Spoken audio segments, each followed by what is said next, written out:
I would strongly suggest we end this meeting at 9 o'clock. Or 8:30, between 8:30 and 9 o'clock, and choose a time. And given what had preceded in the previous special permit hearing, when you have a lot of people that want to speak, we're just not going to be able to accommodate everybody in a given period of time. So we can follow through with following meeting. We just continue the meeting until next month.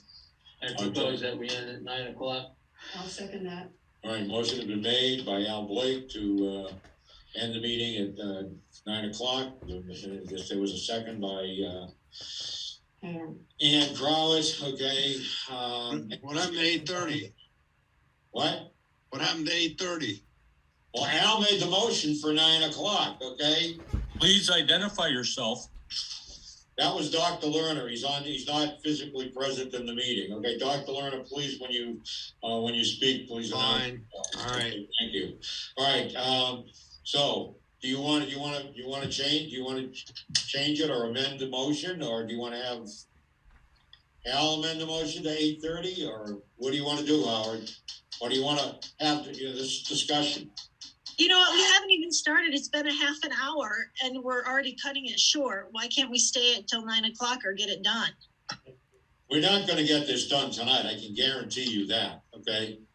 If you came in, when we were told that there were going to be 453 people in this meeting, there was no way. Okay. If I let everybody speak for 5 minutes or 2 minutes, all right, you can do the math, and we'd be here for about 5 days.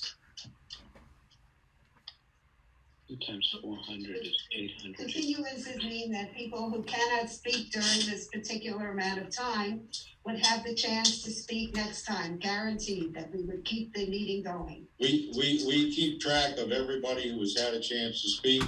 When I do open the special permit hearing, because we're not really there yet, and I get to the parameters that we'll be operating under. Generally we give people between 2 and 3 minutes to speak, and then one. Yes, Jesse. I need to identify someone on the phone. Someone just was recently admitted, phone number ending in, they disappeared, 5497. Could you let me know who you are, please? You press *6, it'll unmute yourself. Well, Wayne, motion's on the floor and seconded for 9 o'clock. I ask for a vote. All right, I'll call for the vote. Okay. Al, how do you vote? Aye.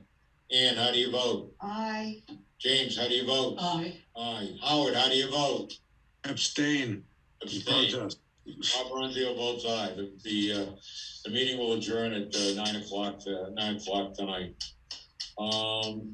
And then we will come back in a month or so, and Maybe we will have kept track of all the people who have spoken at this particular meeting. When we open the meeting, those people who have not had a chance to speak will have an opportunity to speak, and we will go through the entire list of individuals, and they will have an opportunity to present their positions on this particular special permit application. That may, if we don't get it done next month, it'll go on till the following month. That's why earlier, the people who were here earlier heard a little bit of a discussion about how the last meeting that we had for the marijuana facility on Quarry Road, it started in August and it ended in March, right? And that was with a couple of meetings that went till 11 o'clock. And 2 extras, because we met twice Right. a month, twice. So, it's really trying on individuals who are doing this on a volunteer basis. Yes. Someone with the telephone number ending in 5497. Could you please identify yourself for the record? Oh, we're just gonna cancel you out. What's the number again, Jesse? 5. It ends in 5497. If you hit *6 on your phone, that will unmute yourself so we can hear you.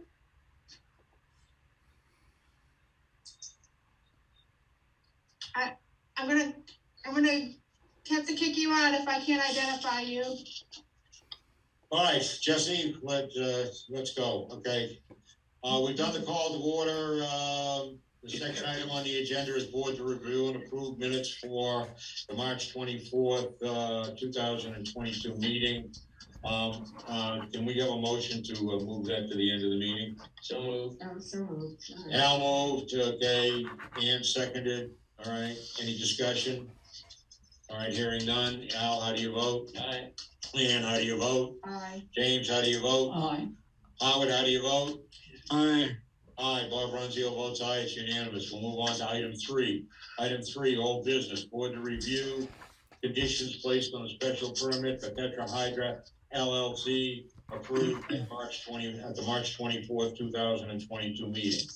I am going to again ask that the board move this to the end of the meeting.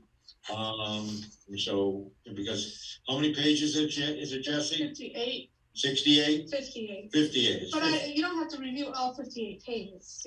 You just need to review the conditions from the last The meeting. conditions from the last meeting, okay? Yeah, that's not There's only one 58 page. pages. There's only one page, so we'll have an opportunity at about 8:45 to go through that. Sure. Do you want me to set a timer? So Yes, as a clarification, if we're ending at 9, that means we have to cut off this discussion by at least 8:45. Right, Yeah, I'm gonna set- 8:45, I'm gonna set an exactly. alarm. Okay, All right, but B, board to discuss future meeting attendance requirements. We already started to have a little discussion about that. How does the board feel about having in-person versus Zoom? Zoom only, in-person only, or a combination of both? I suggest for next month, we do it the same as this month because of the uncertainty of the new virus. All right, okay, so there's a motion made by Al Blake. Do we have a second to that I motion? second that motion. James has a second to that motion. Any discussion? Hearing none, I'm gonna call for the vote. Al, how do you vote? Aye. James, how do you vote? Aye. Ann, how do you vote? Aye. Howard, how do you vote? Aye. Aye, Bob Ronzio votes aye, it's unanimous. Okay, so next meeting will be just like this one. Hopefully, we'll be able to get through the opening without any problems like we had this time. It's a time-consuming thing. It's a very time-consuming thing, and if people would follow the rules and not I just to say for the record, I would like to, log in at about 5:30 to start getting people logged in. and we're ready to do that. I was here like at 4:00 this afternoon, so. Okay, I'm admitting Right. someone, I'm admitting one more person. I need to identify their first name. What's the last name? Scylla? Yeah. Mark. Yeah. S. S. Cancella, I'm not sure how to pronounce your last name. Could you let me know what your first name is, please? Sylvia.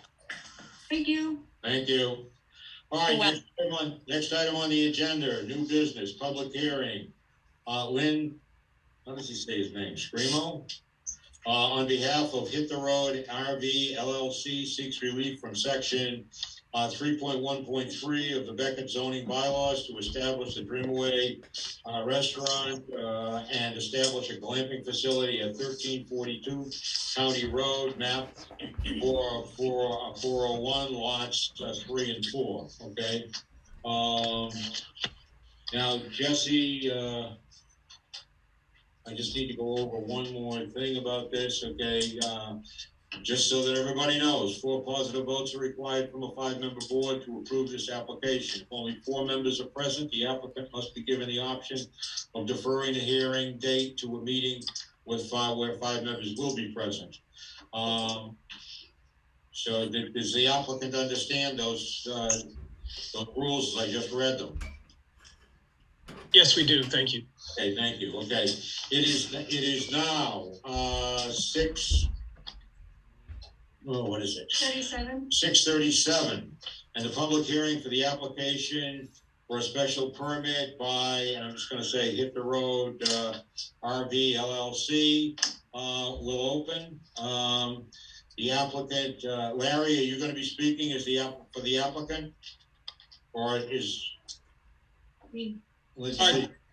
see. I'll begin. Mr. Chairman, and then we have other members of our team that are just going to go in order and touch on each of their sort of specialties for the presentation.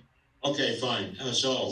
Will the secretary please confirm that all parties of interest have been notified and all fees and reimbursements for the town have been paid? Correct, yes. Correct. Okay, so next item on the agenda is the applicant's presentation. Please present your application to the board, sir. You may approach the board and make your presentation. Now, during this time, everybody else, okay, is to remain silent during his presentation. At the end of his presentation, you will have an opportunity to ask questions. Go ahead. All right. Thank you very much, Mr. Chairman. My name is Jeff Lynch. I'm with the law firm of Lynch Scrimo out of Lenox. I'm here on behalf of HTR LLC in our application for a special permit. We'd like to receive a special permit to open a campground under your section 3.1.3 of the Town of Becket zoning ordinance. As I indicated, we have members of our team here. Sarah Ty is going to introduce the team members and lead the presentation. We anticipate that we'll be able to get through our preliminary presentation in about a half hour or so. And then we'd love to hear if there's been input from the town boards and also, of course, the questions from this board. And we can continue the dialogue and hopefully address everybody's questions as you hear more about the great plan that we have for the Dreamaway Lodge and the campground that we would like to build. So with that, I would like to introduce Sarah Ty. She's with Connect One Design, and she will speak more about the application and introduce the rest of the team. Thank you. Thank you. Jeff, can everyone hear me? Yes. Oh, great. Thank you. So my name, as Jeff said, is Sarah Ty. I'm with Connect One Design. We're a landscape architecture and land planning firm out of Colorado. And we've been working with a large group of designers, as well as with the ownership group, to create the land plan for the Dreamaway campground. I would love, if possible, to share my screen. We do have a visual presentation to go with this. I see that screen sharing is disabled. Would it be possible to turn it on? Yeah, hold on 1 second. Just hang on 1 second, Jesse will get there. No problem. So while I'm waiting for that, I'll go ahead and introduce the members of the team. So you've already met Jeff, who is the attorney from Lenox. Mark is on the phone, who is on the civil engineering side, and he is from Foresight Engineering in Pittsfield. Steve is on the phone. He's from Fuss and O'Neill, also based out of Connecticut. Christine Shine is on the phone from the design team. She's with me at Connect One Design out here in Colorado. And Adam Link is also on the phone, who is with the architecture team, also based here in Colorado. Also on the phone with us, we have a representative of the buyers group who is looking to purchase the land from Daniel Osmond, and that would be Ozair, and he's on the phone with us as well today. Hey, thank you. Awesome. I'm going to go ahead and share my screen. Let me know when you guys can see it. Yep. We're good. Perfect.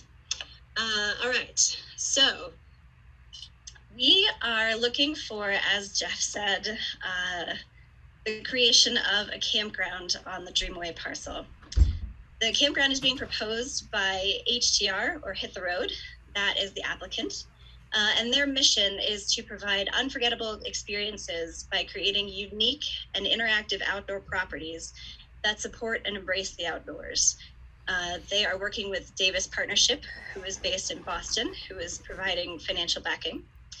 And the Dreamaway property that we are envisioning epitomizes that mission statement. So what I'd like to do in this presentation is give you an overview of the existing conditions, walk you through the site plan in very brief terms, talk about the guest accommodations, site circulation, traffic, EMS. We'll talk very briefly about utilities and stormwater, site disturbance, relationship to the neighbors, and then Jeff will top it off with a summary of compliance, and we'll continue discussion from there. So to start with, we'll talk a little bit about the existing conditions. The property in question that we are looking at is this larger property here. This is where the camping resort will be located. And this property here in the center is where the existing Dreamaway is located. The existing Dreamaway is proposed to be reopened to the public as well as to guests of the camping resort.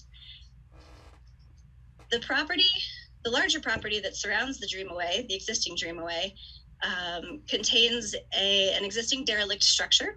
This structure is proposed to be replaced with a lodge that has guest services facilities as well as operational facilities for the campground. And then the remainder of the property is proposed to be utilized for the campground, for campground amenities, as well as just general, being left generally as a forested property. So with that now, I will switch to the proposed site plan. And I can zoom into any portions of this site plan as we discuss. But right now, I just wanted to give you kind of a brief overview because I know you're all familiar with this from the packet. So as I mentioned, here in the center, this is the existing Dreamway property. This is the existing Dreamway and its parking area. And the campground is located, as I mentioned, on this larger parcel. The organization of the site was designed such that we kept the more intensive activities, the activities that might be considered higher in level of disturbance, closer to the road, as well as in the areas that were previously disturbed. So in this area right here where the existing structure is. On the remainder of the site, we are proposing canvas wall tents, as well as guest cabin structures.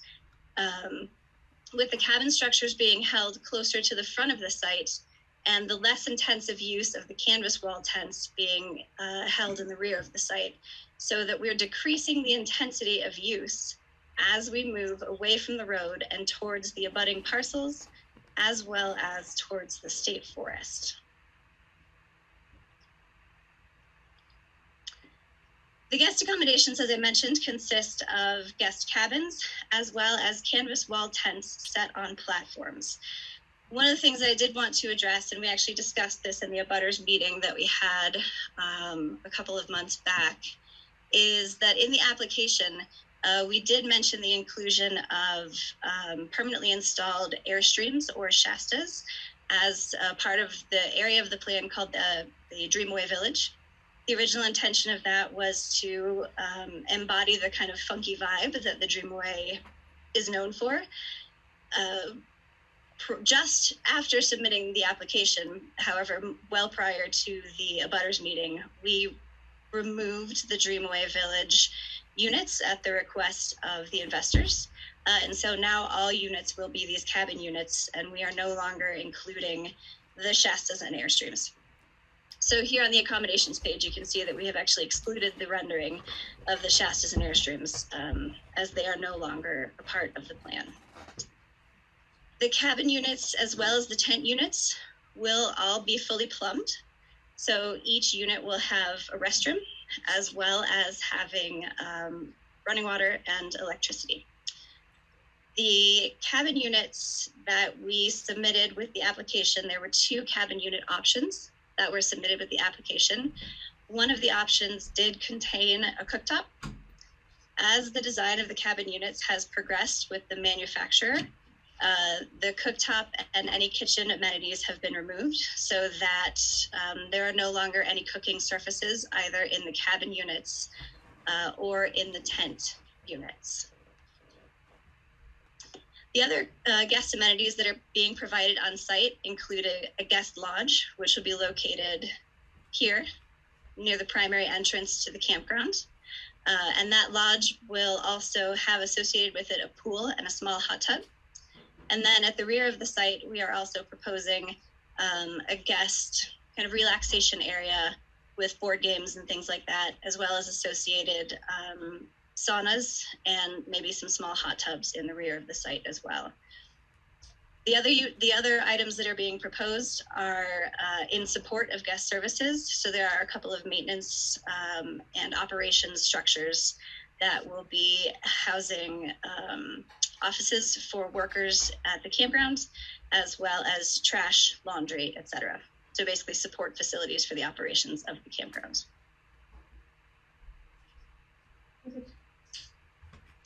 Now I'd like to move a little bit into site circulation, just to discuss with you briefly how we intend visitors to move around the site. One of the most important things that we want to bring up is that guests will not be driving their vehicles to individual campsites. You can see that we have an aggregated parking lot here at the entrance to the site, and this aggregated parking lot will accommodate all guest vehicles. So guests will circulate around the site either on foot or on bicycle. However, you do see in the site plan that we have what looks like a road running around the entire site. The purpose of this road is to provide both maintenance access as well as emergency service access to the site. So the primary entrance to the campground is located here, but there is also a secondary emergency access to the campground here for emergency services. So the spur of the road that is highlighted in white here is primarily for use by emergency services. This plan has been reviewed with the fire chief, and this plan has also been reviewed with the emergency medical services provider. Neither of those groups have any opposition to the plan.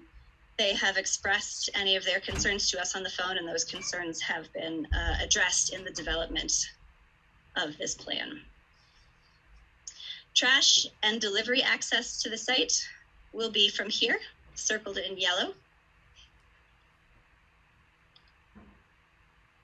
I'll just zoom in a little bit here. Trash access to the site will be right here, where our trash will be located. So the trash truck will be able to come in, pick up the trash, and leave fairly quickly, so that we will also not be having a trash truck circulating throughout the campground either. Next, we'd like to talk a little bit about the trip generation and traffic associated with the campground. And to help us with that conversation, we have Steve from Fuss & O'Neill on the phone. Steve, are you there? I'm here. Can everybody hear me okay? Yes. Yep, we can hear you. Great. My name is Steve Severia. I'm a senior project manager with the firm of Fuss & O'Neill of Springfield. And we were retained by HTR to evaluate the kind of transportation-related aspects of the project. And for that purpose, we had really two primary tasks. The first was to evaluate safety conditions at the site access point on County Road. We did that by doing field measurements of visibility at the site driveway access point, and we also looked through crash data, accident history data from the Mass DOT to determine if there was any accident history or any predominant safety concern with that area of County Road. And then our second task was to estimate the number of vehicle trips that would be expected to access the site.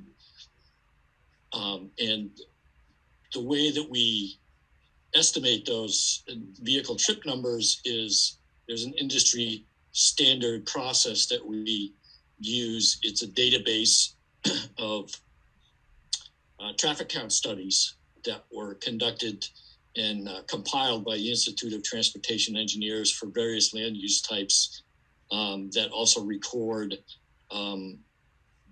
variables about the parameters of the size of the site. So we can compare different land use types by their intensity of use and determine how many vehicle trips will be generated. And in this case, the dependent variable is the number of occupied campsites. We use the campground recreational vehicle park land use type, and there are actual traffic count studies compiled in the ITE trip generation report that we can use to determine what the rate per site is of trips to be generated, and then we can aggregate that into the total site trip generation. The only data available for this land use type is the AM and PM peak hour of generation, and that's usually associated with commuting times, daily commuting times. In the case of the campground, it would be when not only when the guests are arriving and departing, but also the employees would be. And we typically look at those times of day just because that's kind of the critical time for assessing impacts and traffic operations on the local roadways in the vicinity of the site. And our trip generation estimates are that during the morning peak hour, we expect 25 vehicle trips. That's total entering and exiting trips. And during the afternoon peak hour, we estimate there would be 41 vehicle trips total entering and exiting during that hour. So 41 trips per hour is the maximum traffic volume to be generated by the site. Our safety analysis at the site driveway intersection with County Road, we did measure the available site distance, the visibility in both directions on County Road from the site driveway location. We found the kind of the primary safety criteria of stopping site distance, which is adequate visibility for a vehicle to stop in time to avoid an object in the road at the site driveway intersection. In this case, we would assume that would be another vehicle exiting or entering the site. That criteria is met. We also looked at the secondary visibility criteria of intersection site distance, which is a measurement of how far visibility can be maintained in both directions on either side of the driveway so that vehicle operations can take place entering and exiting the site without vehicles that are already on County Road having to significantly reduce their speed in order to avoid conflicts. And that's usually the more stringent criteria. And what we found was that the visibility is somewhat restricted looking from the driveway east and west on County Road, but that is almost entirely due to roadside vegetation in that area that we expect to be removed with the development of the site. So once the site is developed, visibility conditions will be adequate and meet applicable standards. Our investigation of the accident history didn't produce any history of any accidents on that area of County Road, and that's probably not a huge surprise. Our personnel was out there for a better part of a Wednesday morning in November, and they didn't see any other vehicle, not one during the whole time they were out there on County Road. We did recommend that advanced warning signs be placed on County Road, east and west of the site driveway, just to inform drivers on County Road that there would be a driveway coming up, and so that they would be informed about the location of the site access. That is the extent of the analysis that we performed, and I remain here to respond to any questions that you might have. Awesome. Thank you, Steve. That was great. So next, Mark from the civil engineering team is going to talk to us a little bit about utilities and stormwater on the site, both of which were very important to us to make sure that the site was functioning properly, and also that the site would not have a negative environmental impact on any of the adjacent bodies of water. So Mark, are you available? I am. All right, go nuts. Thanks, Sarah. Hello, I'm Mark Lavasser from Foresight Land Services in Pittsfield, Mass. We're the consulting, civil, and surveying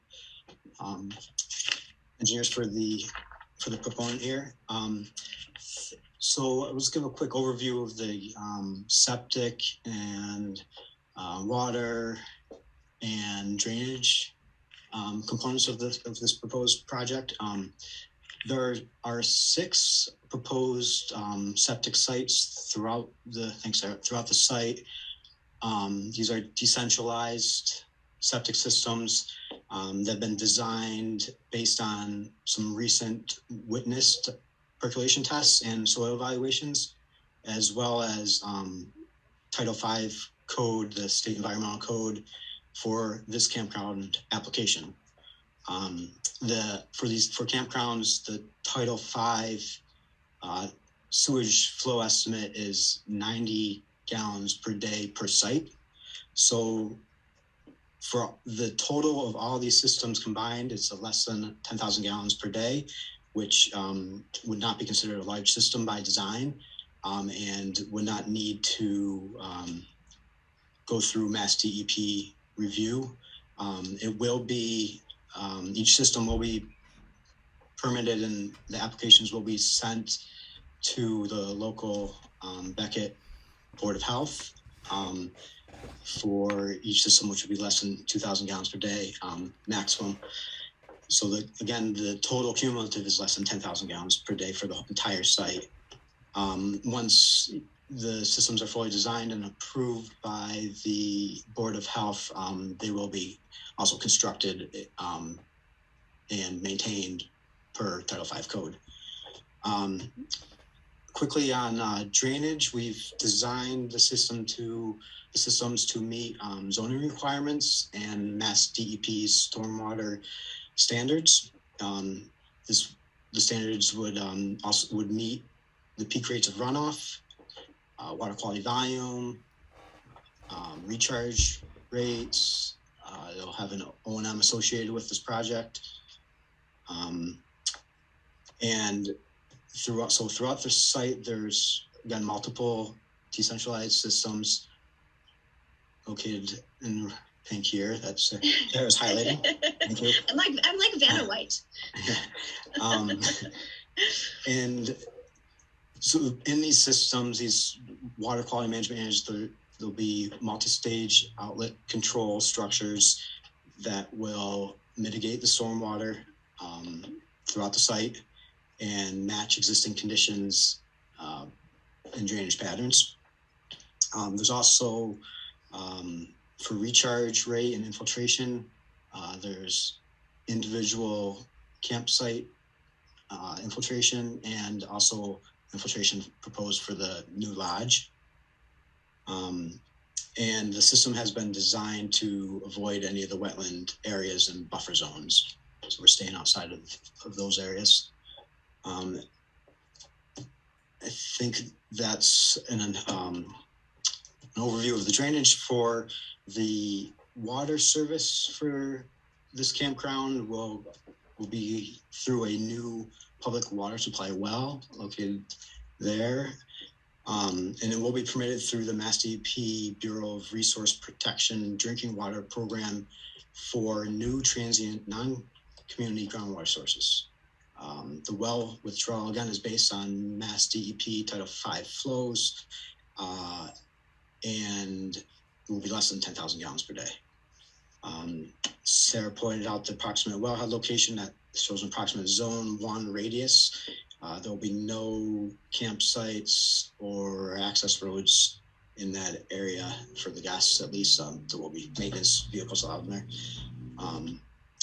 And in overall, there's no municipal impacts. There's no municipal town sewer or water impacted here. This is all on-site sewer and water use. So that is an overview on the site utilities. If Sarah, do you want to go to the next slide, or do you want to take over? To add that these utilities are only to serve the new campground. The utilities that currently exist to serve the Dreamaway will continue to serve the restaurant. So just for reference, these utilities, the water supply and the septic system are just to serve the new campground, and the two systems between the campground and the Dreamaway are fully separate. All right. Site disturbance. All right. That's me again, Sarah, or do you want to start with? Either way, Mark, I talk a lot. Why don't you go? You're good at it. Okay, so this slide or plan shows the overall site development, and the site disturbances have been minimized to less than 60% of the campground. So 60% of the campground will remain undisturbed and wooded. There are no mapped rare or rare wildlife or species according to the Mass Division of Fisheries and Wildlife, and there are no floodplains located, no map floodplains on the site. A wetland delineation was performed, and the proposed work does not disturb any of the resource areas. There is some work within the buffer zone of the old camp house where Sarah's highlighting now, that's going to be demolished, and the new lodge will be built, is proposed to be built in that location. But a lot of it, that area is already disturbed, and it's all buffer zone work only. So we will be submitting a plan to the Becket Conservation Commission and the Mass DEP for that work within the buffer zone. And the whole site, or the site that is disturbed, will be revegetated with over 700 native tree species and plantings. So that's it. I'll be also remain on the line for other questions. Yep. We worked really hard when creating this site plan to make sure that we were disturbing as little of the site as possible, because it is currently a beautiful forested site and it is adjacent to the state forest. And so the design team did put a lot of effort into making sure that the disturbance that was occurring on the site was only disturbance that was necessary, for example, to place these structures or to provide the emergency access road. And then otherwise we tried to aggregate the disturbance into specific areas so that the rest of the site could remain forested and natural. And that kind of brings us into this conversation of our relationship with the neighboring parcels. We border the October State Forest to the north, and we border private parcels on some of our other boundaries. What we really wanted to do was make sure that we treated these borders with respect. So we tried to put the lightest footprint uses adjacent to the boundaries, both of private property as well as the October State Forest. We tried to keep what would be the heaviest impact uses, either adjacent to the road but away from houses, or central to our site so that they wouldn't impact any of the neighbors. This also includes lighting on the site.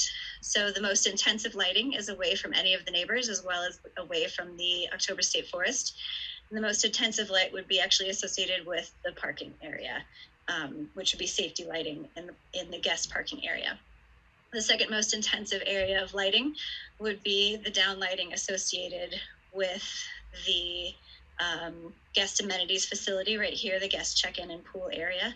And then the rest of the site lighting is intended to be very minimal. All the lighting proposed on the site is full cutoff. All of the lighting proposed on the site is only down lighting and primarily for safety. So no decorative lighting is proposed on the site, and there will be 0-foot candles of light trespass at all of the property boundaries.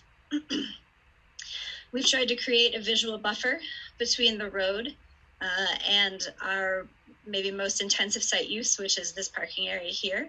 And that's achieved through both vegetation as well as grading, so that this parking area is screened from the road. And then the architecture that may be visible from the road, including this check-in area, as well as this operations building here, are designed in such a way so as to be very visually unintrusive. For example, this check-in facility is proposed to be very visually unintrusive and potentially even have a green roof. And then this operations facility is proposed as in an architectural style that is cohesive with the region, as well as this maintenance facility here. So the facilities that will be visible from the road will be in harmony with the visual character of the neighborhood, and the rest of the facilities will be internal to the site and not visible from any portion of the road or neighbors' properties. And then to give us a little summary on the application, so that was just a very quick overview of the contents of the application. And then to give the final summary, I'd like to go back to Jeff, who will give the final summary of our compliance with Becket zoning bylaws.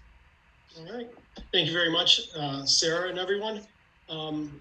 What Sarah has up on the screen are the special permit standards that are found not only in the town of Becket zoning bylaws, but also in the Zoning Act for Massachusetts.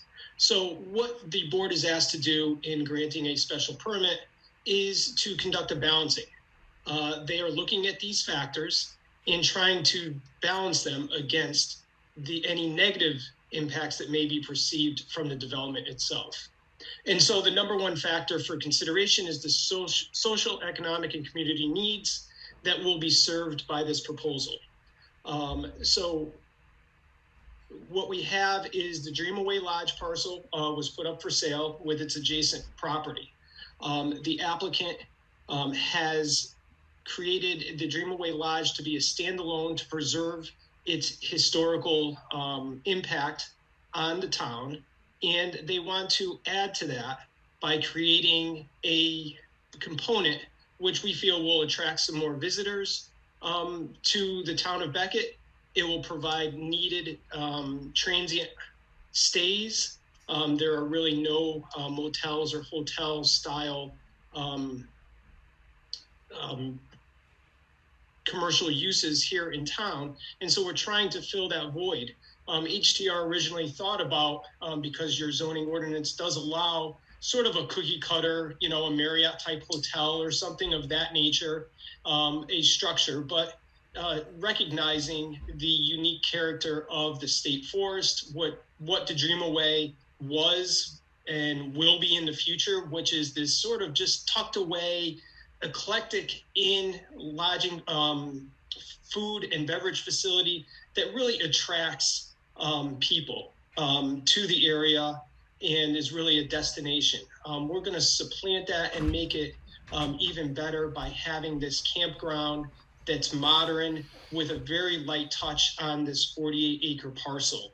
I thought one of the most important factors, as I learned more from the team, was the fact that after we do the work, coming back in and planting, revegetating with almost 700 new trees, it just really struck me as being something that is keeping in with what we have in Becket, what the town itself has to offer. We're totally in keeping character with it. It's a rural community. We're providing some more amenities for visitors and residents alike who will undoubtedly, we hope, invite their guests not only to the new Dreamaway Lodge, but also to use the accommodations that will be offered at the new campground. Steve from Fuss & O'Neill, we have to thank him for his input in looking at the traffic flow and safety at this unique site. County Road is a 2-lane developed road that runs right into the state park. We certainly recognize that it has a low traffic volume, but we think with the traffic mitigation measures and improvements that Steve's office has suggested and working in concert with the town of Beckett's DPW, that the road is adequate to handle all the traffic that's anticipated by our project. It'll be safe. And it will be of low impact to the surrounding community. Sarah, with the plans, showed how parking and loading is really sensitively designed so that traffic is not going through the forested areas. We have centralized loading areas, keeping cars into a centralized parking area right near the road, I think is also beneficial to the environment and also in keeping character with what we are trying to create with the campground. Mark, again, thanking him in foresight with the adequate utilities and public services. A couple notes on this. So we're in front of this board for the special permit, and we recognize from our early meetings with not only the planning board, but with the neighborhood that there's a lot of concern for environmental impact? How is this going to be received by some of the other boards in town? But let it be known, obviously, we're going to work hand in hand with the Board of Health, the DEP, and the Conservation Commission to make sure that we're creating an environmentally sensitive and compliant campground. We're not interested in doing anything that's going to take away from the very thing that we're trying to create, which is a rural forested campground. So we will continue even after this permit process to, again, file our applications with those various agencies and take all of their recommendations into account. From our public meeting, one of the concerns that a lot of the neighbors expressed are whether we would be a strain on fire, EMS, and police services. What our team did and sort of how we react to when we start to hear concerns is that we reached out to the town and we asked them, what has your experience been with similar campgrounds? And the town has Bonnie Raitt Campground. It's been a long serving campground in the town. And we asked for the number of fire calls and EMS calls over the past 3 years to that site. And surprisingly, and I think it goes to the type of services that are provided at campgrounds, to that campground from 2019 through the present, there has been one EMS call, and there's never been a fire call to the campground. So we certainly submit that having a campground of this scale and the type of services that we want to provide is not going to negatively impact fire and EMS services at all. We took a similar survey in Lee for the October Mountain campground and also for Walker Brook down in Chester. And the results of the number of calls at both of those campgrounds is strikingly similar with Walker Brook over that 3-year span with combined with police calls was 10, and a survey of what those 10 calls are were about half of them were unintentional 911 dials. So we really think that this is going to be low impact and provide and cause no strain on any kind of public services to the town of Becket. The neighborhood character, everybody's really familiar with where we are. Obviously, we've picked this site because of its rural character. There's few neighbors within the 300-foot zone of the property boundaries, and only a handful more that fit in within the other 300 feet of those abutters. There's really nobody, no homes impacted across the street from the main development area. And we are doing our best, recognizing that we are proposing something new to the area to keep it within the neighborhood character. It's low impact, as Sarah in the site plan has demonstrated. We're keeping all of the visual impacted areas just next to the road and a very, very light touch as we go into the forested area. And that, of course, coincides with the environmental impact. We really are going into this, like I said, to be very, very environmentally conscious throughout the development phase, post-development phase, and obviously certainly during operations.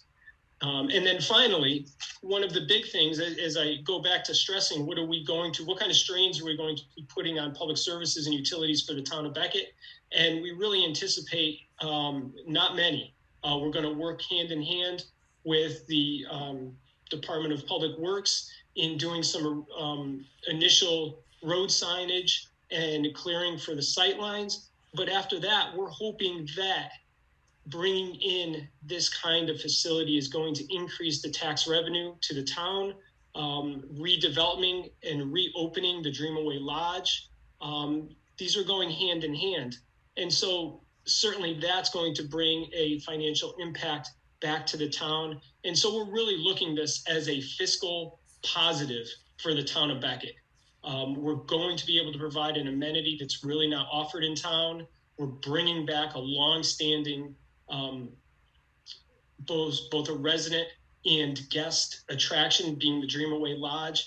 And we intend to be impactful neighbors throughout our ownership and operation of these facilities. So we certainly think that the board should see it as we do, and on balance, that this is going to be a positive impact. The negatives that may arise from the development can certainly be mitigated by different measures, whether it's suggested by this board or if we hear things from the neighborhood that are appropriate, and then certainly from the Department of Environmental Protection, the Board of Health, and the Conservation Commission. We are going to be working hand in hand with them to make sure that everybody is on the same page about what is best for the town of Becket.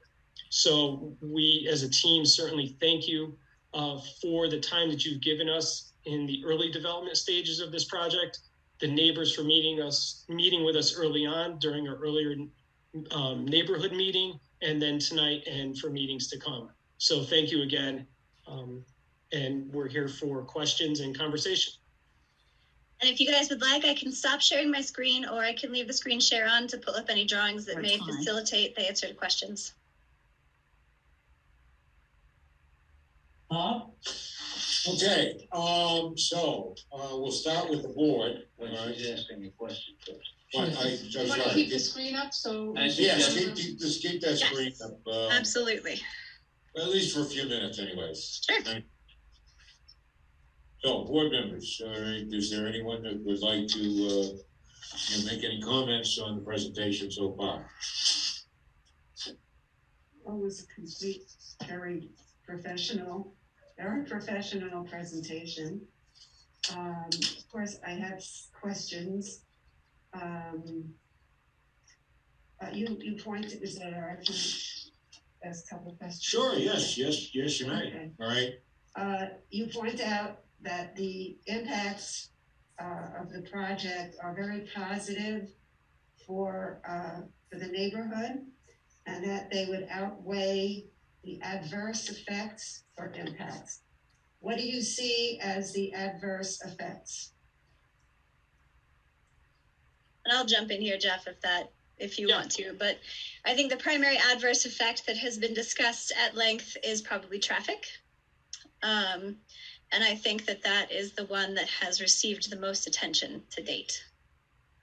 Jeff, feel free to add anything else. As a follow-up, how would you remedy that then? If you can remedy that? Jeff, you look. Yeah, no, I'll jump in for a half a second here. Certainly on the traffic, Fuss and O'Neill is well recognized. I've seen their work in many zoning applications that we've worked on. They've made recommendations to us. They've looked at the site. They've asked us about improving some of the sight lines. We immediately reached out to your town departments to see if that's a viable option. We've received the positive responses on that. They've recommended some additional signage.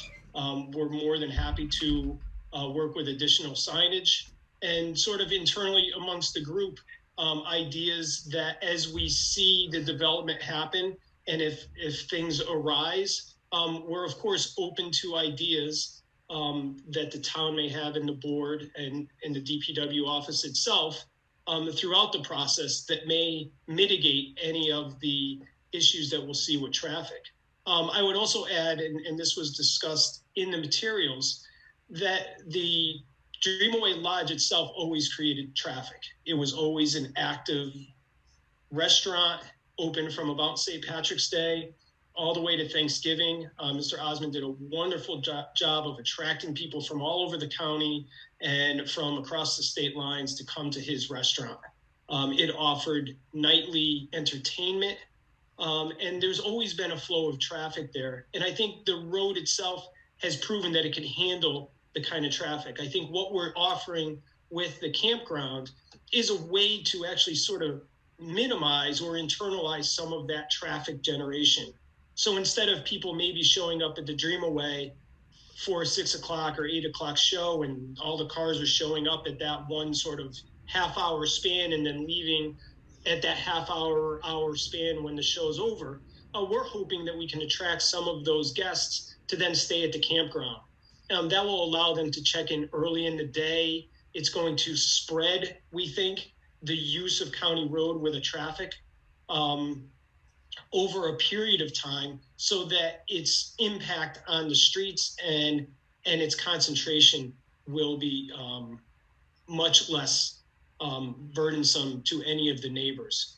Again, County Road is a double-lined street. It's been viewed as being adequate of width and grade right now to handle these kind of traffic with the recommendations. So that's certainly how we intend and would like to work with the town to minimize any of that negative impact that may be determined from traffic. All the people. I missed that. I'm sorry. Nothing from us. Well, Okay. okay, I can continue. That was, I think, from somebody. I think it was just a microphone. I don't know. Okay. I see you. All the letters that came in to us, or most of the letters, that was a very big concern as we addressed that, Sarah, I think, Sarah? Yeah, as the first issue.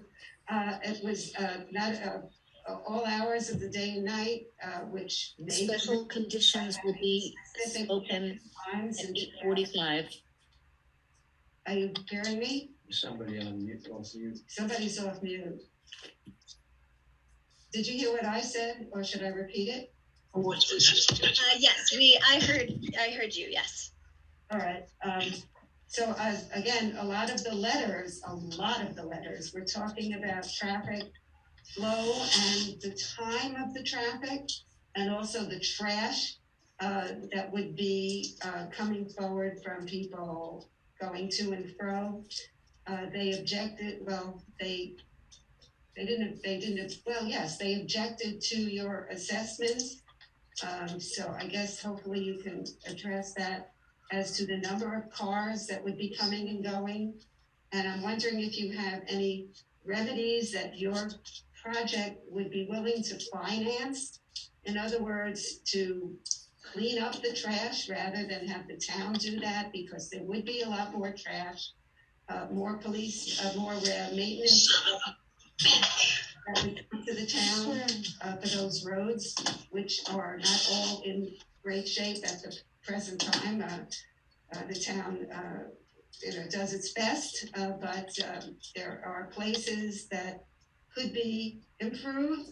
And so my question is just how much would you be able and willing to invest in taking care of those concerns, i.e. picking up the trash and repairing and maintaining the roads that are not just directly in front of or leading to the Dreamaway site itself, but the road that would be coming from Route 20 all the way up around that curve, very sharp curve, that would then make a left to the lodge site. Sure. I'm hearing a couple of things in there. So you mentioned trash and then you're talking about roads and it sounds like we're talking about kind of roads in general, not just the direct portion of the road, of County Road, but County Road back to Yoakum Pond, and it sounds like we're maybe talking about a little bit of Yoakum Pond Road as well. I am. Okay. Well, so let's start with trash. From Route 20. From Route 20. Right. County Road. That's what I was talking about. Yeah. Sure.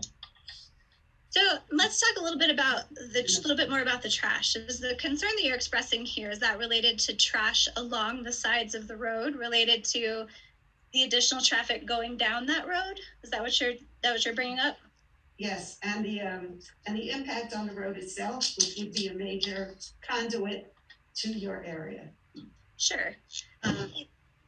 Is roadside trash a significant problem currently in Becket?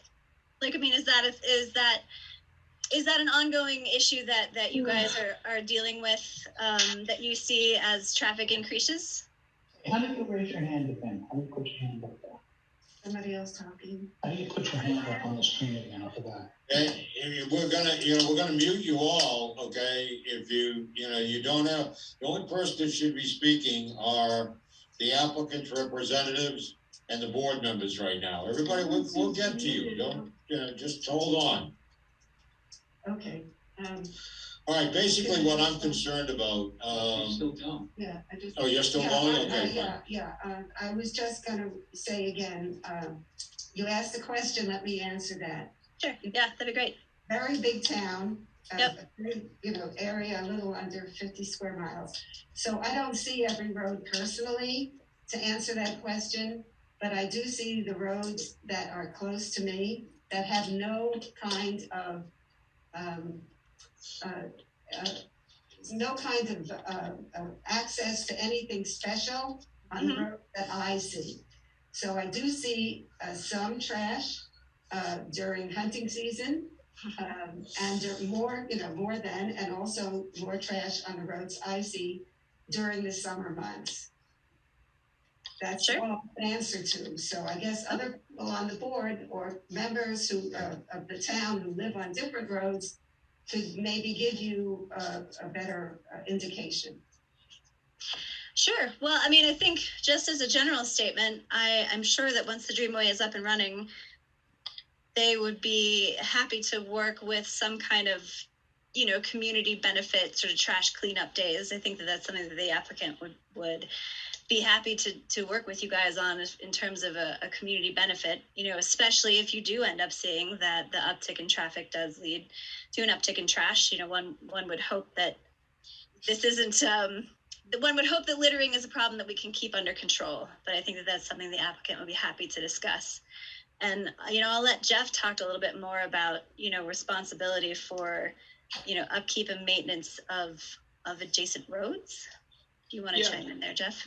Certainly. I think the municipal impact that you're speaking of is certainly in our analysis, we're hoping that it'll be minimized. Recognizing, and I think, both the applicant recognizes and the town should, that we will be making a substantial investment for the Dreamaway in the campground, and we have a certain product that we want to make sure that our guests in the town are receiving the benefit from. And so if things become negatively impacted, we will certainly, like I said, listen to DPW and take the measures that we can to help minimize those impacts if we can. From a town maintenance running all the way to Route 20, that's quite the long way. I think we'd have to hear a little bit more about that proposal. But again, and I think to what Sarah also spoke on with the trash pickup, it's certainly in and around the campground, in and around Dreamaway, and as people start to get closer to our facility, we obviously want to make sure that our best foot is forward and that Becket is put in the best light that it can be. And so it's a negative for both of us to have unsightly trash on the side of the roads. And so we'll make every effort to make sure that not only our guests, but our operators understand the concern that the town has. And I think we've already thought sort of proactively about trash and its collection. And when we touched on that some at the site, it's going to be, we're going to be encouraging our guests to be as green as possible. We recognize the ideas of the environment and the animals that are there. And so we've designed facilities to hold securely any trash that is generated on site with the frequency of the trips to make sure that there's not a negative impact to the town for that. But we certainly hear you about the roads, and we're certainly open to discussions about impact fees and or working hand in hand, I think, which would be our preference with DPW to make these the best and the safest roads that we can. So you're saying impact fees would be discussed? Is that what I'm hearing? I don't know what the board is contemplating. That's a much larger conversation, especially when you're asking or putting out a roadway to Route 20. That's quite a distance from where we are. All right. Okay, somebody else. I'm tired. I think my questions can hold. You can hold. Al? Sure. My first question is, I'm very pleased that you eliminated the Shastas and the Airstreams, because that was gonna be a deal breaker. But now, what is the total number of sites without those? So the total number of sites is the same, just the Shastas and the Airstreams were replaced with the cabin units that the rest of the site was containing. What's the total number altogether again? The total number of units is 100 units, 100 campsites. Thank you. Regarding the number of trips back and forth, two things considered. One was the number of trips during the dining hours included in your estimations, and also was it based on the maximum capacity of the 100 sites? I'm gonna let Steve dive in on that one. Steve? Yes, the trip generation calculation was based on the total number of occupied sites of 100. It's assuming every campsite was occupied.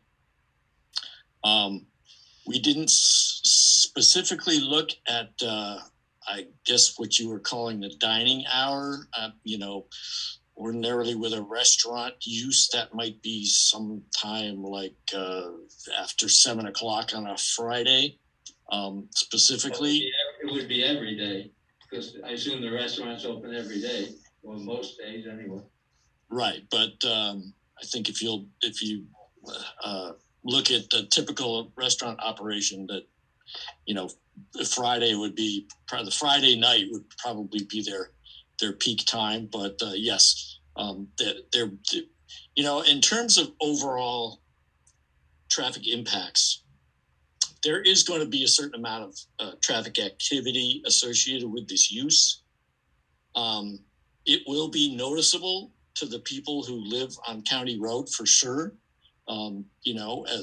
Since traffic on that road is extremely light currently. But distributed to other roadways in town, Route 8 has about 2,000 trips a day. Route 20 has probably 4,000. I don't know what Yoakum Pond is, but it's probably up there over 1,000 trips a day. The amount of traffic to be generated by this use is not going to be. You're not going to perceive it as an increase in those numbers.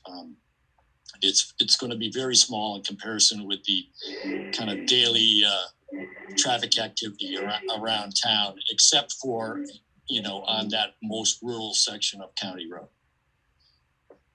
Thank you. My next question is similar to what Ann was asking on the road conditions. My concern and others would be the impact of the construction vehicles that are going to be using that road. I assume there's going to be quite a bit of construction vehicles that are going up and down those roadways with heavy equipment. I guess this leads into an impact fee. So if there's any damage or deterioration based on the flow of those construction vehicles, is that something that you're willing to ameliorate?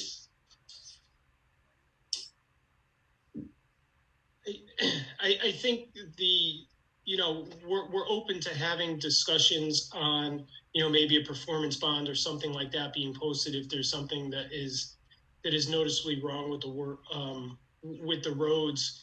I think it's like any other construction project. I know I've been through Becket recently. There's an awful lot of new construction going on around the ponds near the Dreamaway also. And I know that the town has done a substantial amount of work coming up from Route 20, in part to probably accommodate some of that construction that is going on. I think part of this sort of impact that we'll see from this new campground and the reopening of the Dreamaway, and that's part of our sort of positive impact statement, is that we are hoping that we will be successful and we will be generating additional tax revenue for the town. As we said, we think that we're really going to be a minimal impact on town services. We're going to be providing our own water on site. Our own septic is going to be taken care of on site. Obviously, it'll be private trash removal. And if history proves itself true with the other surrounding campgrounds, will have a very minimal impact on police, fire, and EMS. And so what we're bringing is an increased tax base to the town of Becket. And we certainly hope that with that sort of steady tax stream, that will help also mitigate anything that needs relative to upgrade to the town roads and the maintenance system. Again, I think this will be open seasonally, of course. And so the sort of coinciding with when the state closes down the roads for the state park is probably going to mitigate in some ways the need for, really, really tight snow plowing. We obviously need access to it in the event of an unfortunate fire at one of the buildings or an emergency. But in terms of daily sanding and plowing during snowstorms during the winter months, it's not because we're going to be housing individuals there at that time. So we hope that the negative impact, if any, again, we don't anticipate it. We think that we'll probably be able to go in there with a light touch, more so than traditional construction, that the money and the revenue generated from this property, both in the terms of just straight real estate taxes, plus the opportunity for rooms tax, if the town of Becket would like to implement that, will really still be a net financial gain to the town. And thank you for bringing that up, Jeff. That's something that I didn't explicitly state, is that this is intended to be operated as a seasonal property, open, not in the winter. Thank you. Seasonal, how long? Seasonal, not open in the winter. Seasonal, not open in the winter, correct. So I would imagine that, and the shoulder seasons haven't been specifically defined, but there would be a portion of the spring, all summer, and a portion of the fall that the property is intended to be open, with no operations intended in the winter. Thank you. My next question is regarding water. I think you mentioned there's going to be 5 wells on the property. Has there been any investigation about the impact on the aquifers? Because I know several of the neighbors have concerns about their potential impact on their wells as your usage is increased. Bob, if that was you, actually 1 well on the property, 5 septic systems. Oh, I'm sorry. Yeah. Still the same question. Yes. I'll let Mark jump in. Public water supply. Oh, it's Mark from Foresight. Yes, so there's 1 public water supply well proposed currently and 6 decentralized septic systems.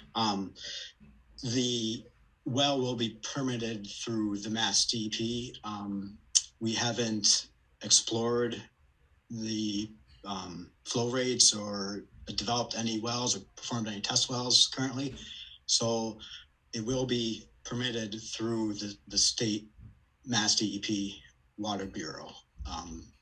We haven't done any, like I said, that will, when we do the permitting, that will be per Mass DEP standards and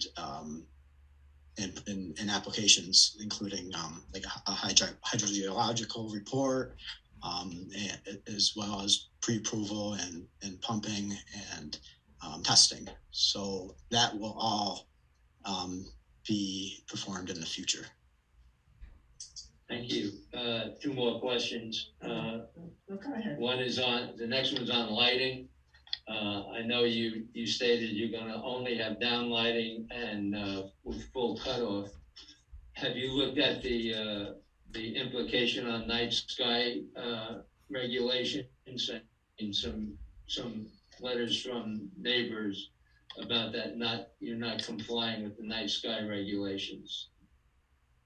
All of our fixtures are intended to be. There are no night sky regulations. There's night sky recommendations. There's no concern. I mean, there's no regulation on the Becket. Still asking the same question. Well, you can ask. Have you looked sure into the night sky recommendations with your lighting?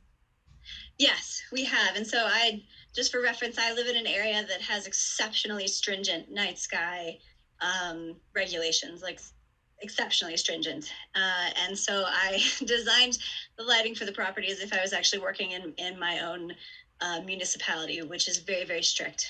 So all the lighting is compliant with night sky lighting. The goal for all the lighting is to have no visible point source of light, which is also A, more pleasant, and B, better for night sky lighting. In the parking lot, we may have visible point sources, but even in the parking lot, all of the parking lot fixtures will be full cutoff, 100% down lights. So in an answer, yes, all of our lighting is dark sky regulation compliant, whether or not you have it there. Thank you. And my last question, I happen to also be on our town energy committee, and we're trying to move towards lessening the use of fossil fuels. I believe all of your power is coming from propane currently. That's the proposal. And I was curious if you looked into either ground source heat pumps or combining it with solar on top of any of your buildings to mitigate the use of fossil fuels. I'm going to let Mark address the energy questions, but I believe that not all of our electricity or not all of our power is coming from propane, but I'm going to let Mark dive in on that a little bit more. Thank you. Hi, it's Mark. There is currently overhead utilities servicing the old building on lot 1402, and that will be, we will service the new construction from that existing pole on the street for electrical. For gas needs, the propane for the lodge, yes, we'll have propane for the boiler, I would assume. And I think the architects are on board for that if we really need to get specifically details on that, or we can get you the use later. But the total demand for propane.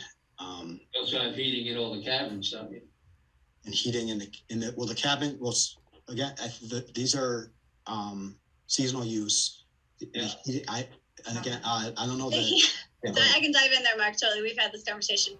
The heating in the cabin is intended to be electric heating at this point. Okay. So good. the heating in the cabins is not intended to be propane at this point, unless we can help it. We prefer electric. Oh, are they all gonna be winterized? No. Yes. The question is, They got water in them, they've gotta be winterized. Okay, what's the game plan for winterization for all of the 100 units that are gonna be on site when you close down for the winter? Yeah, I think it's just that. It's winterization of 100 units. It's it's built into the operational costs of the camp. Yeah, but we've severe winters up here, and those buildings, all that equipment, the sinks and the toilets, and anything that uses water is going to have to be serviced and drained out. Otherwise, you're going to have 100 bathrooms that you're going to have to replace. That is correct. So the anticipation is a blowout of those units. What you say? What? We're gonna have a blowout of all the units. A blowout? Blow out of all the units. So in other words, they'll go in, they'll go around, they'll send somebody around, and they'll blow out all the lines to make sure that they're clear. And then the last part of my question was, have you looked into potentially using solar on the new structure and or ground mounted to offset the additional electricity use? Yeah, absolutely. And I think that's a great question. You'll notice in this application that no specific mention was made of it, but the potential ownership group, our clients, are very interested in exploring a lot of the different renewable energy options that are appropriate to each region. So in different regions, we're employing different methods. And so we would love to explore what is most appropriate in Becket. A very large parking lot, so a solar canopy over that, and the new building that you're constructing would certainly help to mitigate the usage. So. Yeah, I think that'd be fantastic, and the client is definitely open to exploring renewables. Thank you. I'm done. Okay. All right, and you've had a chance. Let's see. Let me ask. Well, we'll come back to you. Okay. How about Howard? Howard, do you have any questions out there? I have a few questions. Go ahead. Okay, a follow-up to something Ann asked and something that was stated during the presentation is you did a traffic study on a Wednesday AM in November. I know, that's just, It seems to me that you might want to do a traffic study on a Friday or Saturday PM in July to get a more accurate reflection of what the traffic's like during, I mean, November AM, it's not surprising you didn't see any traffic. So that's one concern I have. The second question I have is the parking lot. How many cars is that accommodating? Let them 165. answer. Yes, and I was actually just looking for that number. I believe we have 147 regular parking spots as well as 8 ADA parking spots, if I'm remembering correctly. Total?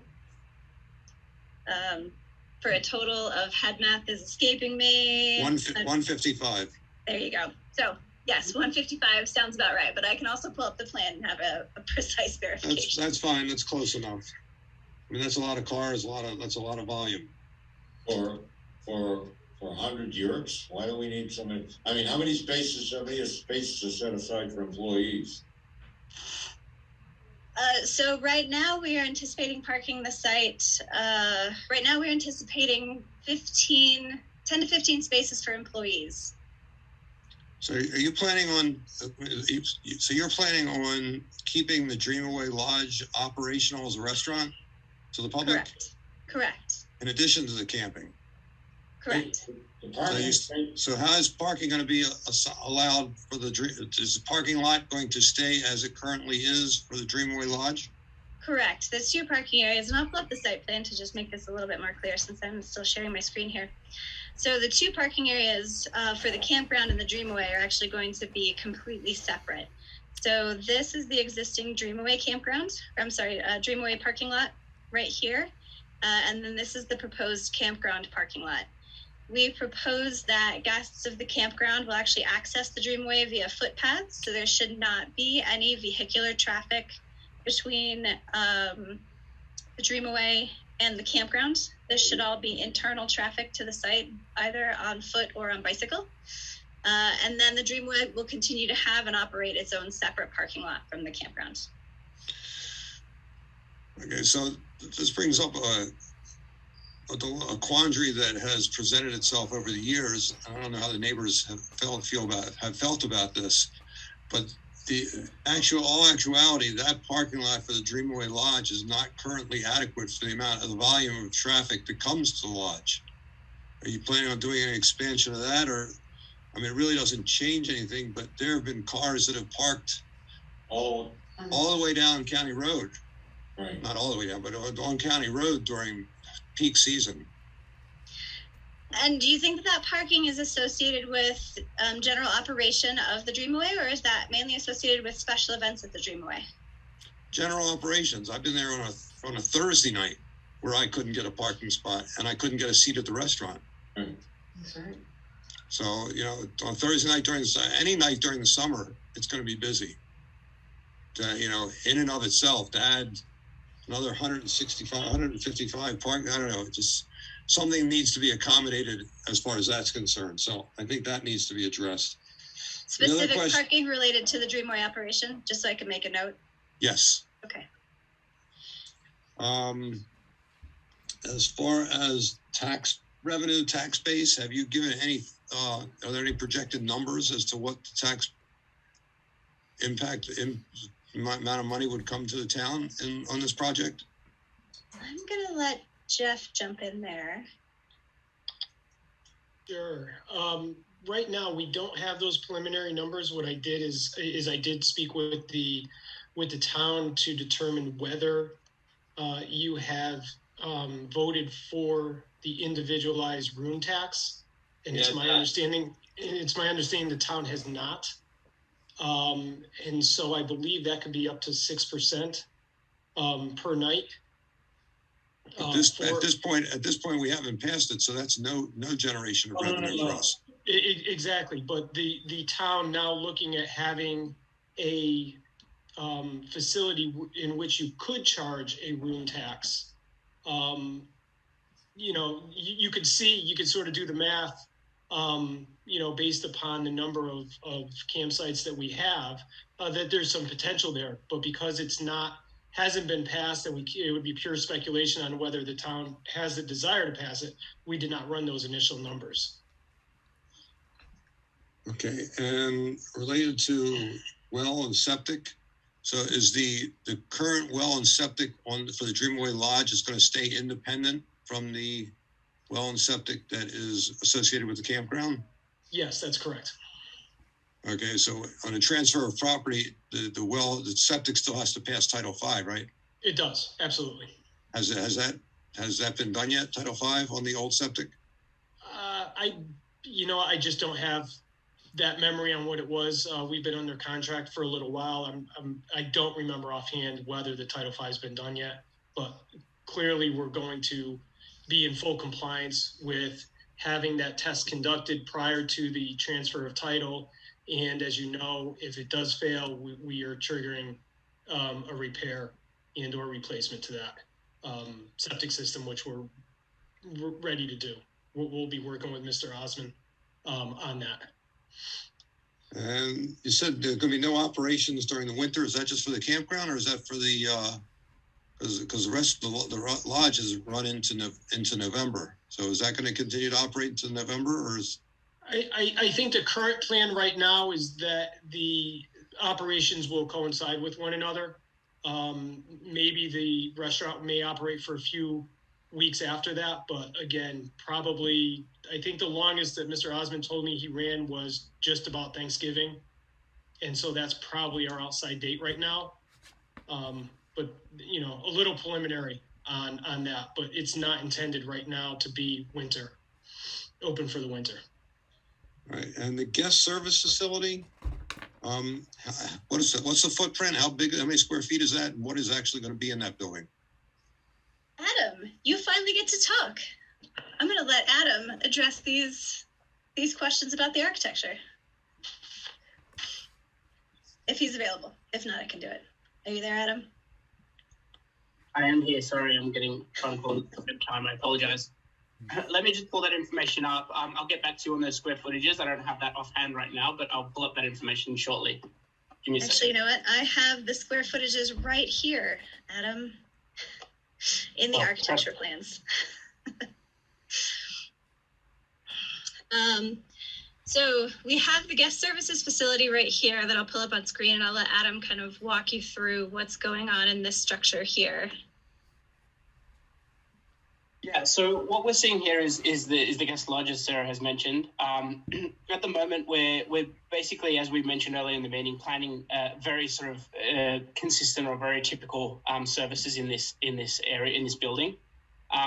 We're looking at a reception area, which is check-in, some front of house office spaces, which will be managers and reception and reservation managers and things like that. There's obviously restrooms that are associated with those spaces. And then there'll be a tavern area, which will be basically associated with that reception area as well. I just wanted to jump in kind of on the phrase tavern just real quick. It's intended to be an area of limited food and beverage service that exclusively guests of the campgrounds, not open to the public, would be able to come and get refreshment on site to help limit or eliminate off-site trips that they would need to make to do minor shopping, to get a light lunch, a light breakfast, and then we would encourage them to go to the Dreamway for dinner. So I just wanted to explain the phrase tavern briefly because it might be a little confusing. Sorry, Adam, go ahead. Yep, correct. So how many square feet is this building? So overall, this entire building here we're looking at right now is roughly 2,500 square feet. And that will include the small roof deck area above as well on the upper level. So what we're proposing here on the upper level is basically an observation style deck with a lot of green roof space as well. So it's an extension of that check-in space with, a little area that can look over the pool and the sort of surrounding forested area. Yep. So the primary function of the building is check-in, light food service, and a guest seating area. With guest restrooms as well as support office. That's the basic function of that structure. So you in the tavern area as well, are you going to have light supplies that people can buy? Correct. Yep. We'll have a general store so that if there's things that you've forgotten you can come get them here at the general store on site. Souvenirs also, if you wanted, a shirt that says Dreamway Campground, you can get that here too. So yes, this will also have a small general store associated with it. Oh. Okay, I think that's most of what I got. Okay. You done, Howard? Yeah, I'm done. All right, okay. I'm glad you brought the overall map up. I've got several questions relating to that internal road network that you have. I'd like to know a little bit more. I'd like to know more specifics about that. Is that wide enough for emergency vehicles, fire trucks, etc., if they had to access the property and get to one of these yurts?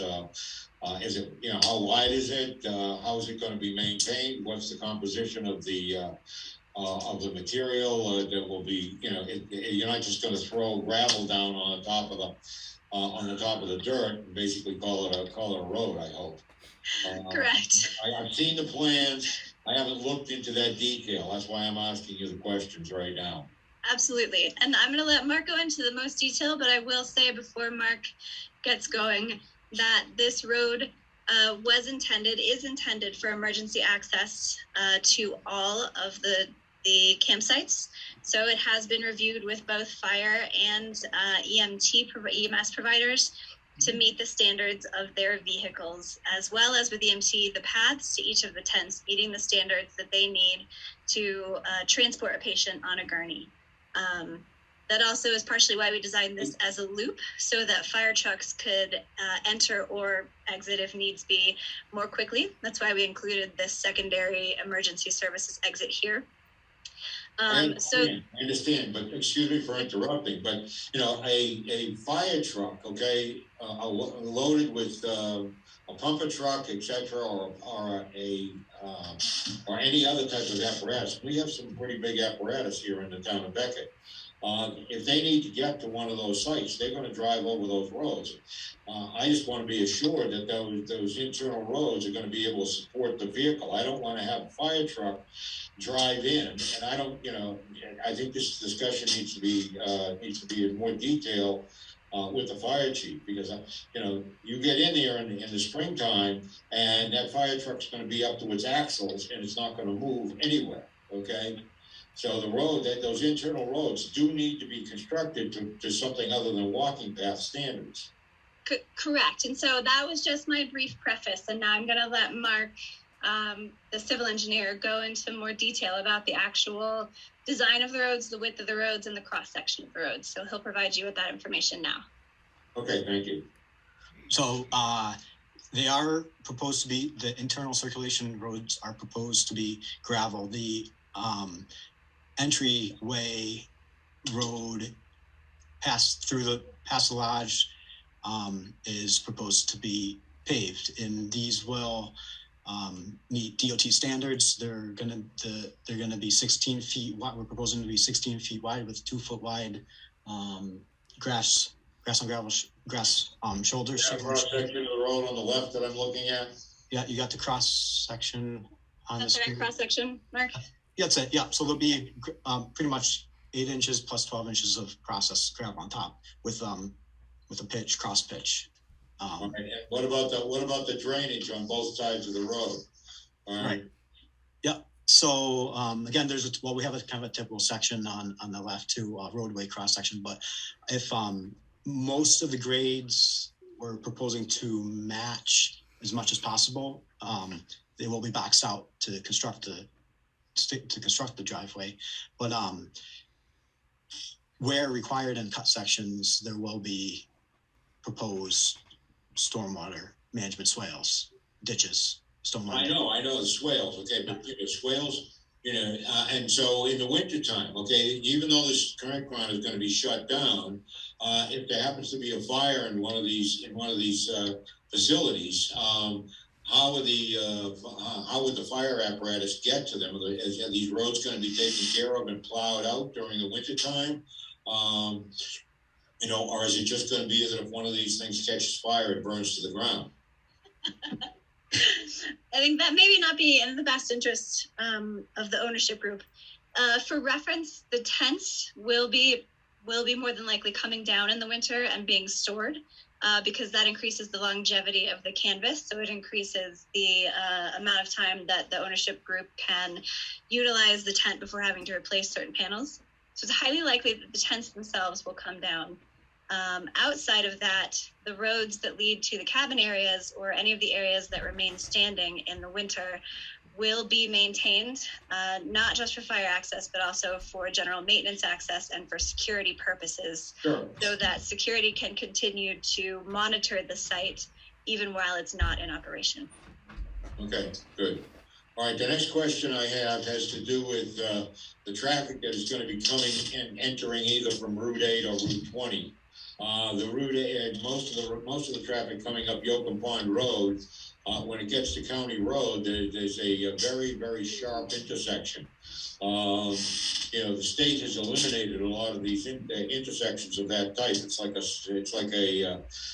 30 to 40 degree angle. And there's a parcel of land, I think it's block, let's see. It's 4097, okay? Basically, you may be able to see it. I'll turn my computer around. Oops, I gotta move the American flags. And I had some of the individuals who live in the area basically talk about the sharpness of that curve. Okay, so people coming up Yocum Pond Road from Route 20, I know it's going to be tiny here, and I think blow it up a little bit. All right, but you see, this is the camp. This is where your proposed site is up here in the top left-hand corner, and County Road runs from the northwest to the east, okay, and right here in the middle you'll see a little blue dot. That blue dot is where that intersection is, and if you're coming up this way, okay, you've got a 90 degree, you've got more than a 90 degree turn. 90 degree turns are pretty standard in Massachusetts, but when these roads were built, they were using ox-drawn or horse-drawn carts. You guys are going to have to do something about that particular intersection if this project is going to go. I mean, there's no way that the traffic coming up here is going to make that turn without coming almost to a complete stop. All right. And actually, Bob, I just wanted to interrupt real quick for the benefit of those viewing it on the shared screen. I'm going to bring it up. Are you talking about the intersection of Yocum Pond Road and County Road? Yes, I am. Yes, I am. So I'm just highlighting it here on the shared screen just so everyone can kind of see. Excellent, thank you. This is what you're looking at right here. Okay, good, yeah. You did a fantastic. Okay, so if you take a look at the parcel right at the corner, I think it's a 3.5 acre parcel. And, you might want to think about if you're going to do this project, that what you would do is maybe acquire that parcel and straighten out and turn that road into a 90 degree turn. And that's, again, that was something that one of the neighbors in the area basically talked about. That's why I'm bringing it up. And Bob, sorry to interrupt you just one more time. Are you referring to a parcel that would be in this acute angle right here? Right, it's parcel number 409-7. Again, it's listed as being on Yocum Pond Road, but it's really on two roads. The road to the south being Yocum Pond, and the road to the north being County Road. Yeah, and I think that'd be an interesting look at that area, but am I mistaken, Mark, that there may or may not be wetlands areas in this parcel? Well, I don't want to take time away from the people who took time to come to this meeting. So okay. It's something that we can discuss, or you can look at. I could throw up the, whoops, with my mouse. I could probably look at the layers and see if I can find whether there's any wetlands in that area, and I don't think there are. I think your idea of having them research that is a better idea. Yeah, exactly. So you guys can research that. Okay. Yes, you're right. Okay, part of the property But I still think that there's a possibility of getting in there. Well, again, it would require probably an NOI with the Conservation Commission. It's a potential. There's a potential of fixing that intersection.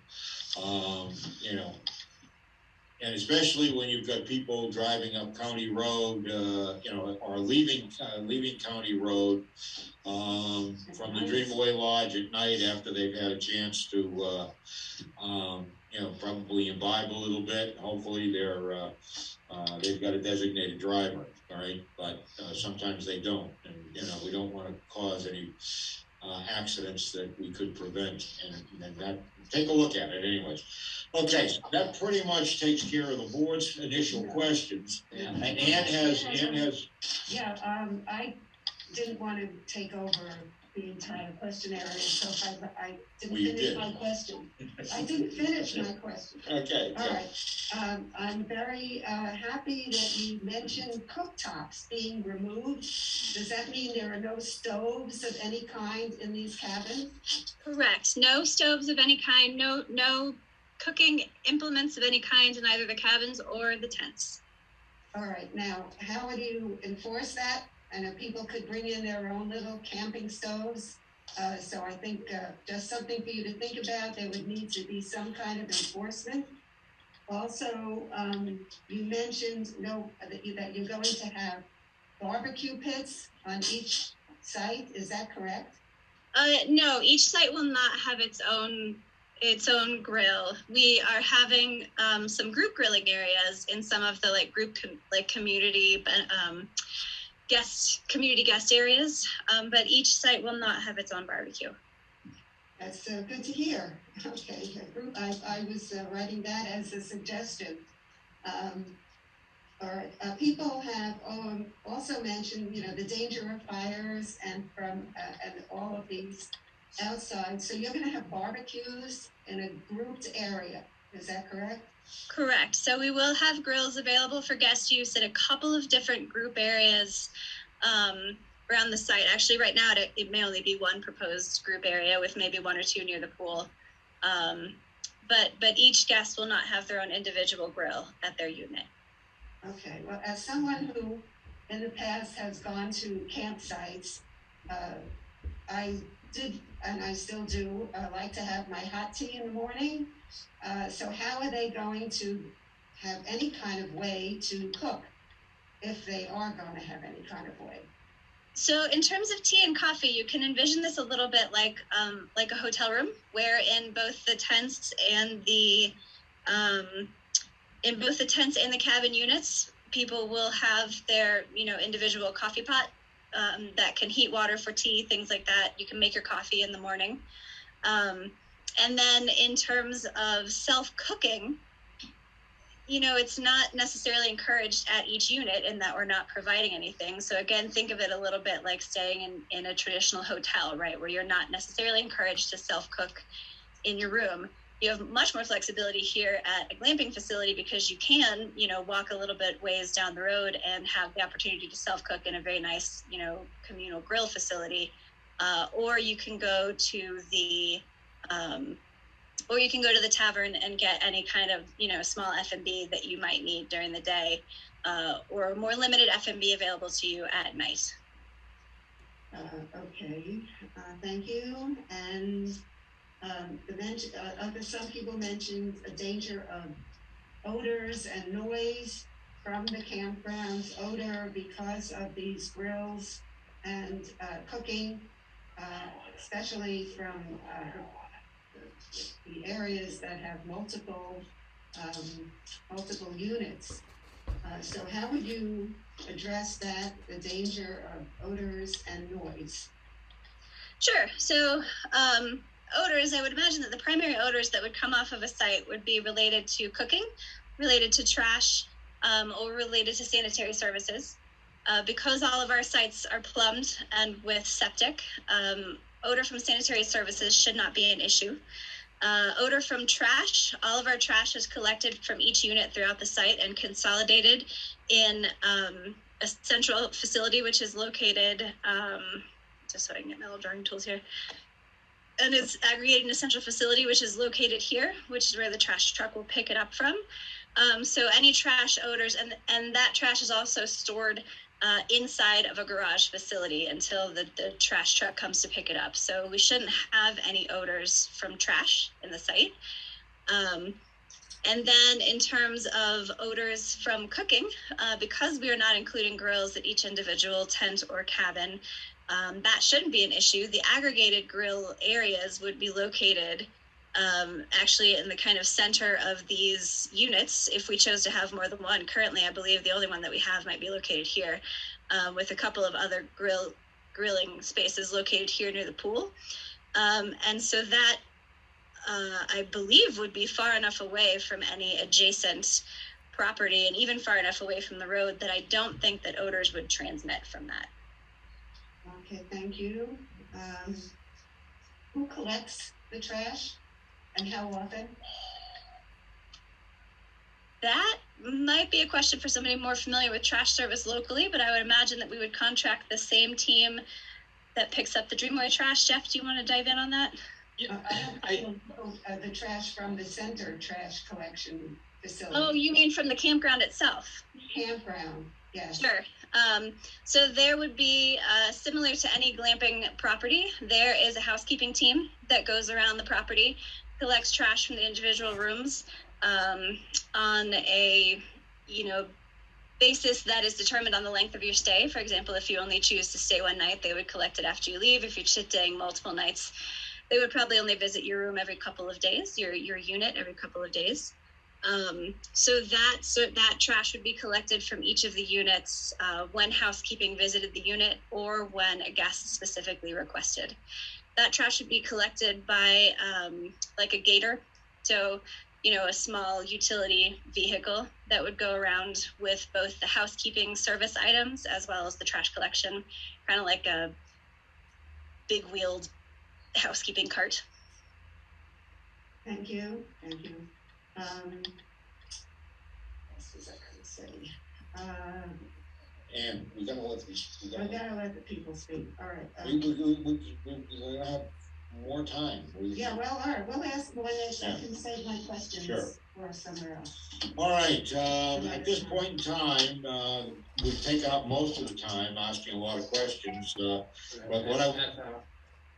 we've got a half hour here, and what I would like to do is, we've had some people who've requested early on some time. One of the people that was one of the first to make a request about speaking was Dan Parnell. Is Dan here tonight? I'm not sure if he's still logged in. Bob. We got my Sounds like Dan. Dan. Yeah. I'll hold off for now. All right, you want to hold off? Okay, fine, we can do that. Okay. Another person who basically submitted some questions is Attorney Goodman from Kane, Hibbett, and Myers. Yep, she's on. Is she there? She's here, yep. I am here. All right, Elizabeth, do you want to take some time to speak? I do. Mostly I have questions, and so I'll just run through my thoughts. So I did submit written comments, and it's clear to me that this application is a moving target. I submitted written comments on their written application, and they have come before you and said many things that are in controversion to their written application. And so my first question to the board is, can you ask this applicant to submit a application which complies with their proposal? Because in their proposal, they have RVs, which now they say they don't have. They have fire pits in front of every campsite, which now they say they don't have. They had said in their application that it was full-time year-round use, and now they're saying it's seasonal and not in winter. And so as a reviewer and someone commenting for residents in the town, it's very difficult for me to understand what is going on. But despite that, the overarching issue which no one has addressed in my opinion, is this camping? And that is the crux of our comment before your board, because if this is not camping, then the application must be denied. And so I gave you the law on how you make a determination for a term that is not defined in your bylaw. And the law says you use the standard and reasonable definition. And I gave you a definition that's easy to locate, and it says they're temporary. And I do understand that some of the structures will have roofs that do not, that can be taken down in the winter. But is someone camping on the state? Let her finish. Let her finish. Let her Thank finish. you. Bullshit. We have plenty of time. We got plenty of time, Plenty of okay? time. You know, everybody Understand. has been very, very good, okay? You know, we just have to listen to, you know, she's representing some clients, and, you know, I'm sure that she's not gonna be the first person that's gonna be, bringing up issues that you may think you don't agree with. Elizabeth, keep going, please. Okay, thank you. So I do think that we need to come to agreement. I understand that they've removed cooking. All of the sites in the pictures and in the application show cooking facilities. And now I'm told at this meeting for the first time, there's not going to be cooking, but there is going to be hot water for heating your tea. And I personally have participated in cases where the building inspector has said, if you have a microwave, then you're cooking, and that's a dwelling. So the issue for this board, it's not for me to determine. Your board has to decide if these facilities qualify as buildings, first of all, because their definition of building in your zoning bylaw is a structure with exterior walls and a roof. So to me, a cabin is a building. And if it's a building, it's not a tent and it's not camping. So that's my first question. They've removed RVs because they're clearly illegal. That was our comment. But they're all pictured throughout their application. So, okay, let's assume that they're not going to have RVs. They're not going to have open fire pits. They're not going to have seasonal, they're only going to have seasonal use. There still is no mention in their analysis of the combined traffic of the Dreamaway Lodge and the camping sites. There is no mention of events, which they specifically say are going to happen, but they don't estimate for you the traffic consequences of events or limit the size of events or give any understanding of how events are structured in this campground. And they say that they have approval from the fire department, but there's nothing in writing. I don't understand how tents that have electricity where you can cook with a cloth roof over your head meet fire code. And so I think to assist the board in not being just oppositional, I believe the board should exercise their authority to retain an independent expert. This is a huge project. If these were dwellings, if you agreed that these are cabins for human habitation and they were dwellings in your zoning bylaw, they would have to be on 2-acre sites with setback. And if so, this 40-acre lot would only allow 24 sites. And I'm guessing if there were 24 glamping sites that you wouldn't have the anxiety and concern you have right now. It's the 100 sites that can hold up to 4 people where the I have kids come from 4 different places and they meet at a site. So I don't know that the estimate of 48 trips as the max is really realistic. I don't believe it is realistic for the PM Friday peak for this site. I think that your independent expert could get a better assessment for that of you. And I also point out, by the way, the ITE trip manual, most similar site that generates the traffic is an RV campground, not just tent camping.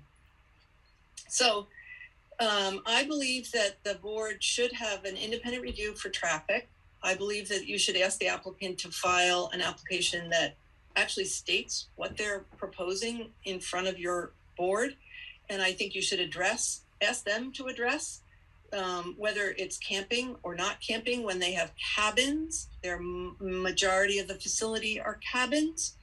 And I also question greatly, and I ask this board to use your, critical thinking cap and say, isn't it interesting that if you have 10,000 gallons of water withdrawal a day or water use a day, then you need a state permit, and they're averaging out at 9,900, because even though they have 100 sites with up to 4 people in a site, and 90 gallons a day is the use that their expert is estimating. That doesn't include use of, if you take a shower because you go to the hot tub or you are going swimming. I just don't see that the water usage, the water withdrawal from the well that they're estimating is accurate or even realistic. And they don't talk about any fire control method. They don't have a fire pond.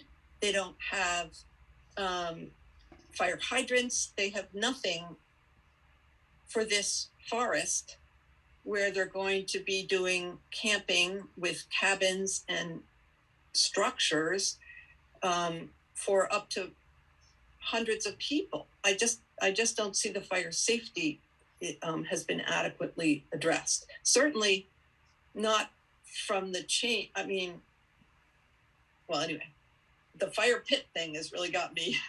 Like suddenly they're having one fire pit near the road, and that's good. That's what they should be doing. That's what they should be coming in with. But all right, Elizabeth, I'm going to have to ask you to wrap it up because I'm done for now. Right, you're done. Okay, good. Thank you very much. I appreciate that. You took up a lot of time. I hope you were representing a lot of people here. All right, Lydia Rosner is next on the screen. Fine. Okay. May I ask a question just to the chairman? Are the applicant's response to each reserved at the end? We get a rebuttal, or after each presenter, just as a matter of order? Matter of order. Okay. Usually, if you have direct questions that you want to ask the abutter, then we'll allow you to do that. I think he wants to rebut to what she said. Address the applicant or the abutter? You said. I'm sorry, the applicant. The applicant. Okay. I am the applicant. I'm the applicant. I'm asking whether. He wants to know if he can rebut now or wait till the end of after all. I think what I really want to do right now is I will give you an opportunity to rebut at the end. We only have approximately 20 minutes left. 16 minutes. How much? 16. 50. We got 15 minutes left to allow people. So I would let them address the issues that they would like to address, and then we're going to continue this hearing until a date time certain, which will be next. I think it's May something or other. Huh? 11th. May 11th. Okay. Because certainly there's a lot of people that want and would like to have an input, and I'm going to let them speak for about 2 to 3 minutes apiece, unless there's somebody like Elizabeth Goodman who is representing a group of individuals. And what we did in the past was we allowed somebody to. Well, Bob, I don't mean to interrupt you, but your explanation is going to take up a lot of time. Yeah, I know. So I'm going to stop it right there. So let's go to some questions. Lydia, Thank you. Has been waiting for a long time. Lydia. Okay. My question is concerning traffic. Now, you were talking about the fact that we were doing traffic, and you had a number that I thought was somewhat deceptive.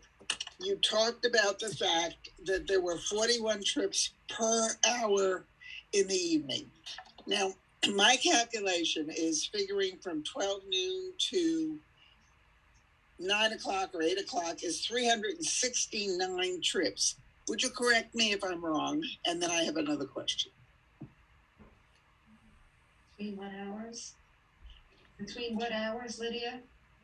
You said between 12 and 8.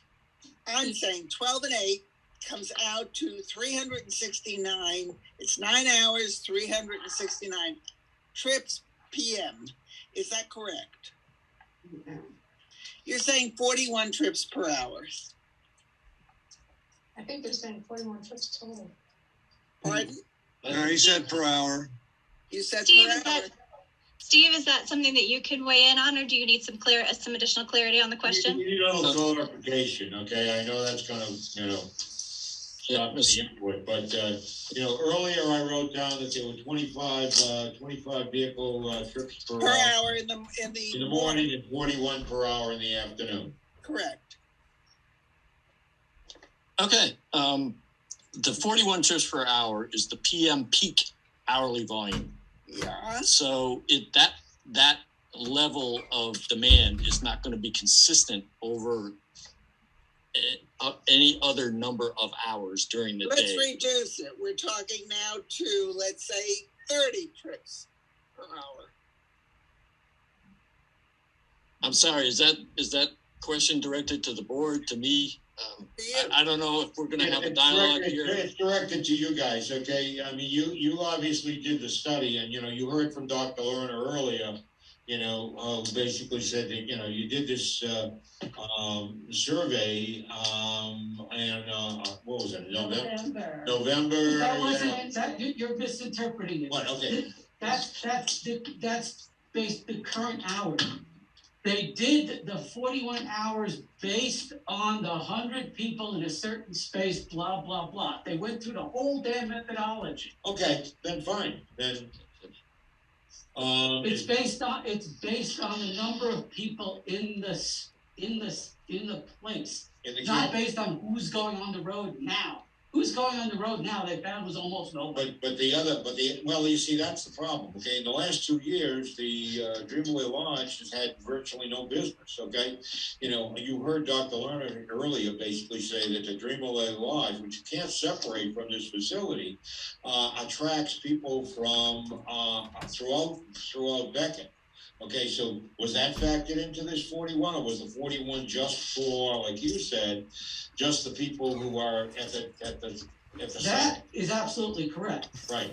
They based it on the campground. The campground. Right. So we don't know what the figure is. On top of which you have Dreamaway Lodge. As I said, 9 hours is 369 trips. That's not counting Dreamaway. That is not counting traffic for garbage. That is not traffic for any other facility. All right, we'll take that. We'll come back to that issue. Okay. I have another question. Try to get to some other people. So. I have another question, if you'd allow me. Go ahead. I live on Center Pond. It's 5:00. Anyone who is in town can have access to the pound. I would like to know how this will affect those of us who are residents of Center Pond. What pond?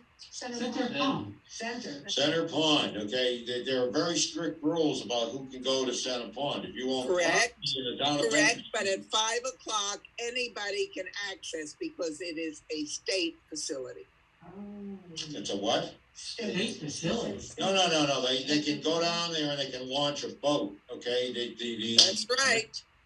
It doesn't have anything to do, they have a right to go down there because the state built that facility, okay? You're right. All right? But that's so that people can launch boats. That's not so they can sit on the beach and swim and sun themselves. And what if they come to the camping site with a boat? If they come with the camping site to the boat, they have to get a permit from the town, okay?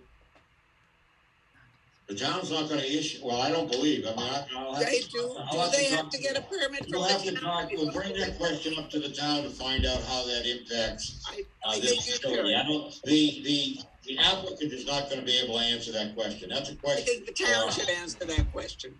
Right, exactly. Thank you. All right, next, who's up there, Jesse? John Verity. John Verity. Okay, John, you Yes. ready to speak? Yes, can you hear me? Yes, we can hear you very well. Yes.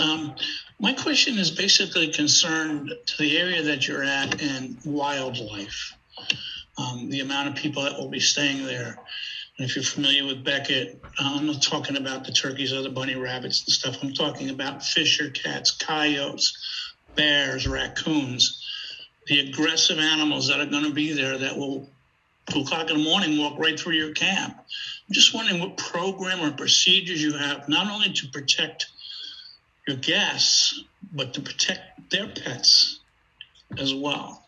Have you done any study or review on how you're going to handle the situation? Because to be honest with you, if you can ask anybody that lives in Becket, a canvas tent is not going to stop a bear from a half-eaten sandwich inside. All right, that's a very good question. One of the things that was not addressed in the presentation had to do with pets. Are pets going to be allowed in this facility? Ann said that was a question that she had, but she didn't bring it up. So we'll chalk that one up. Ann, why don't you make a note? Because that wasn't addressed, and we'll have the applicant. We've got 4 more people up there that have their hands raised. Is there any? Do you have any other questions? No, that was it. Just the concern of wildlife and the well-being of the people. Very good question. Thank you. Shelley Chandler? Shelley, are you there? Shelley Chandler, you have your hand raised. Yep. Yeah. Okay. Can you hear me? Yes, we can. You're okay. Loud and clear. Okay. Paved Paradise. Put up a parking lot.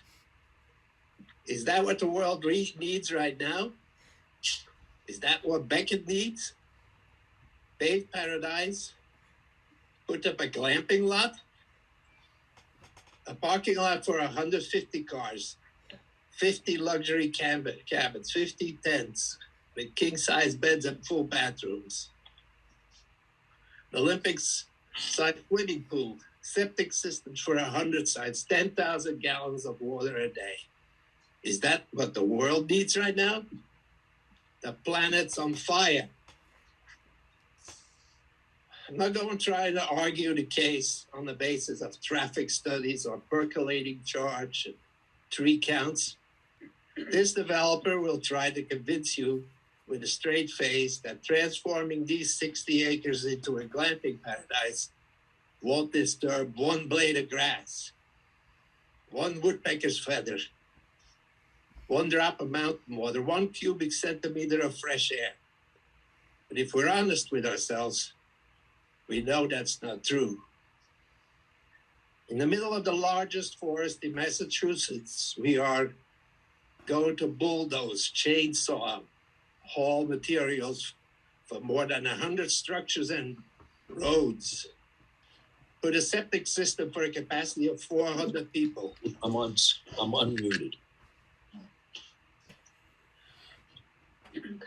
Provide hot tubs, saunas, fire pits, swimming pool, all without disturbing 1 blade of grass. As they say, all politics is local. The same goes for the environment. The only way to solve this existential threat of climate change is to act locally. We are so fortunate to live in a place that is part of the solution. We live in the forest where every tree represents a carbon sequestration organism. Trees literally suck CO2 out of the air and store it. Many climate scientists say that planting trees, forests, and their carbon sequestration are the most crucial remedy in our fight against climate change. Now I'm all for people to come from Boston and New York to enjoy nature in the Berkshires. But do we literally have to destroy part of nature to come and commune with nature? Do we have to come and bulldoze and chainsaw and trench and dig septics and drill for large quantities of groundwater to come and worship nature? All right, you got about 30 seconds left, okay? We're Okay. wrap it up. Is that what the planet needs right now? Is that what Becket needs right now? Is that what Becket stands for right now? Paved paradise, put up a parking lot. I don't think so. I'd like to speak. All right. Thank you very much. Okay, who's next? Me, What? James, me. James? The problem, although I'm completely sympathetic, the problem is single families on large pieces of property are actually the least ecologically friendly way of organizing human civilization. It's not a great way to go. Nobody's gonna stop. I mean, maybe we should stop all housing, all new housing in this town. Because, hey, it's a crappy way to do things. It's ecologically unsound. But I don't see any upswell of let's forget about any new housing development, all housing development that's right now on the books, freeze it and stop that stuff because it's ecologically unsound. Okay? It frustrates me because nobody's complaining about something that's a really serious problem, but everybody doesn't want any kind of commercial anything developed in this town. And they certainly don't want high density housing. It's not tangential. It is tangential. We have a, I don't mean to get you upset, James. We have a specific applicant for a specific project that we have to assess. Mr. Chair, point of order. For public comment. Point of order, Mr. Chair. Yes, Howard. We need to allow the people, our time has been taken up already. These are things that we need to let the other people speak who have their hands up. Thank you very much, Howard. Okay, James, just, we're gonna be here we've got another several hours to go, next month. All right, we got three people with their hands raised. Four, go ahead. Thank you very much. You mentioned that the Dreamaway Hotel, restaurant will still be there. Okay, on the renovation plan, are you increasing the seating of the Dreamaway considerably, concerning the fact that you're going to have 150 people, possibly 100 people per night going to the Dreamaway? I just can't see any outside people coming into the Dreamaway, so it's not our restaurant anymore. That's it. Just that. Okay. Michael. Yes, can you hear me? Yes, we can. Okay. In my assessment, I like the idea of this type of facility, but not at this level. I also like the idea of revenue coming into the town. But if you have 100 facilities, whether they be tents or hard-sided cabins, you can bet that there are going to be 400 people there if they're fully occupied, because no one is coming camping without another couple or their kids. So the 100 people is one person per cabin. So you have to figure 200 people minimum, because they're coming with their significant other, wife, spouse, whatever it is. The other thing that concerns me is people who go camping like to make a little fire in the back of their tent. All right. If they have kids, they want s'mores. They want roasted marshmallows. How are you going to monitor and or prevent somebody coming in, collecting some stones and some brush and making a little campfire where they're located, and or one of these camping propane stoves, which are very popular now? How do you monitor it and how do you prevent it from happening? Therefore, trying to prevent any accidental fire that occurs. That's where I'm at. Thank you. Thank you very much, sir. All right. Nathan Hanford. Nathan. Are you there? Hi there. Hi, I'm here. I just, first of all, I'd like to thank everyone from the team that did all of that really hard work to show us exactly what is going on at their proposal. I'd like everyone who's shouting and naysaying to do some research on safari concepts, on concepts like the Sisters of Cedar Lake, Foxfire Mountain House, and Gathering Green.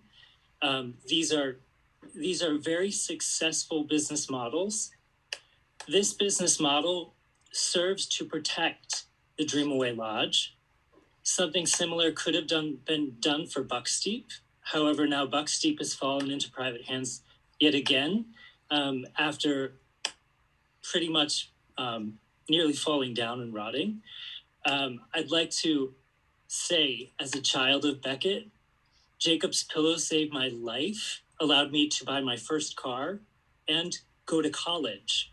And if any young people in Becket have access to employment through this company, I am all for this. My nieces and nephews live in Becket. I have 5 of them.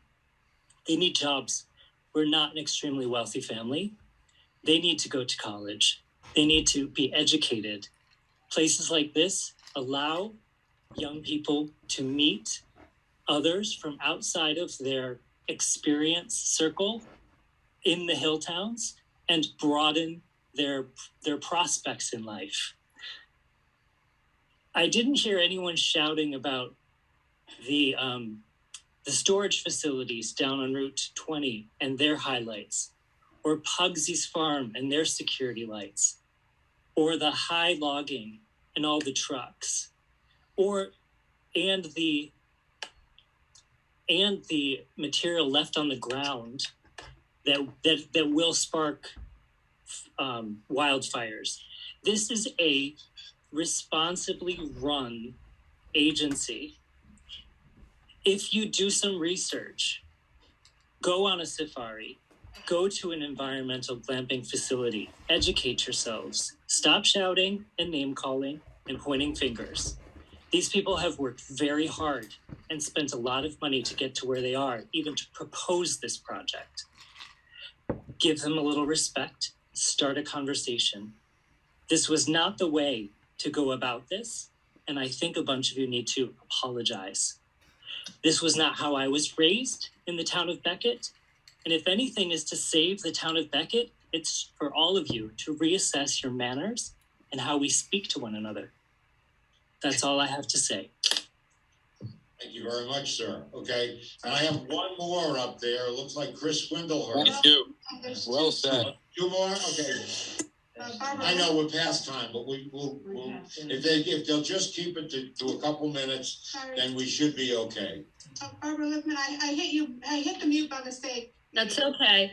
I have a lot to say, and I would like to defer to May 11th so that I can say what I need to say. A lot of things that haven't been touched on. A lot of very good points were made by Attorney Goodman today, but one point that I haven't heard raised at all is standing. I can't find any evidence anywhere that Hit the Road RV LLC even exists, or that they've ever built any glamping facility or have any experience in this area, that they're anything other than investors group that's part of the Davis Companies, which is a multi-billion-dollar conglomerate of real estate investors.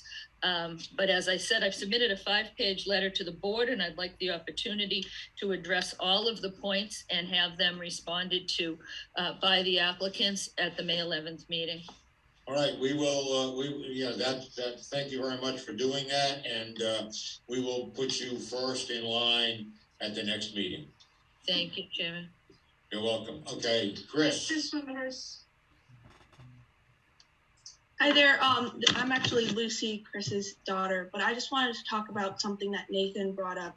I'm 16 and I'm just about to get my license, and there is no employment opportunities in Becket at the moment for people my age.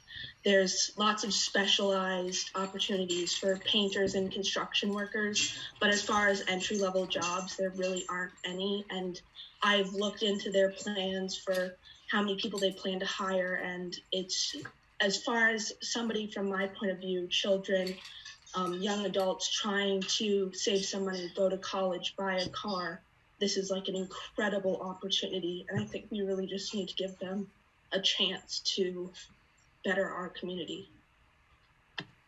Well, thank you very much.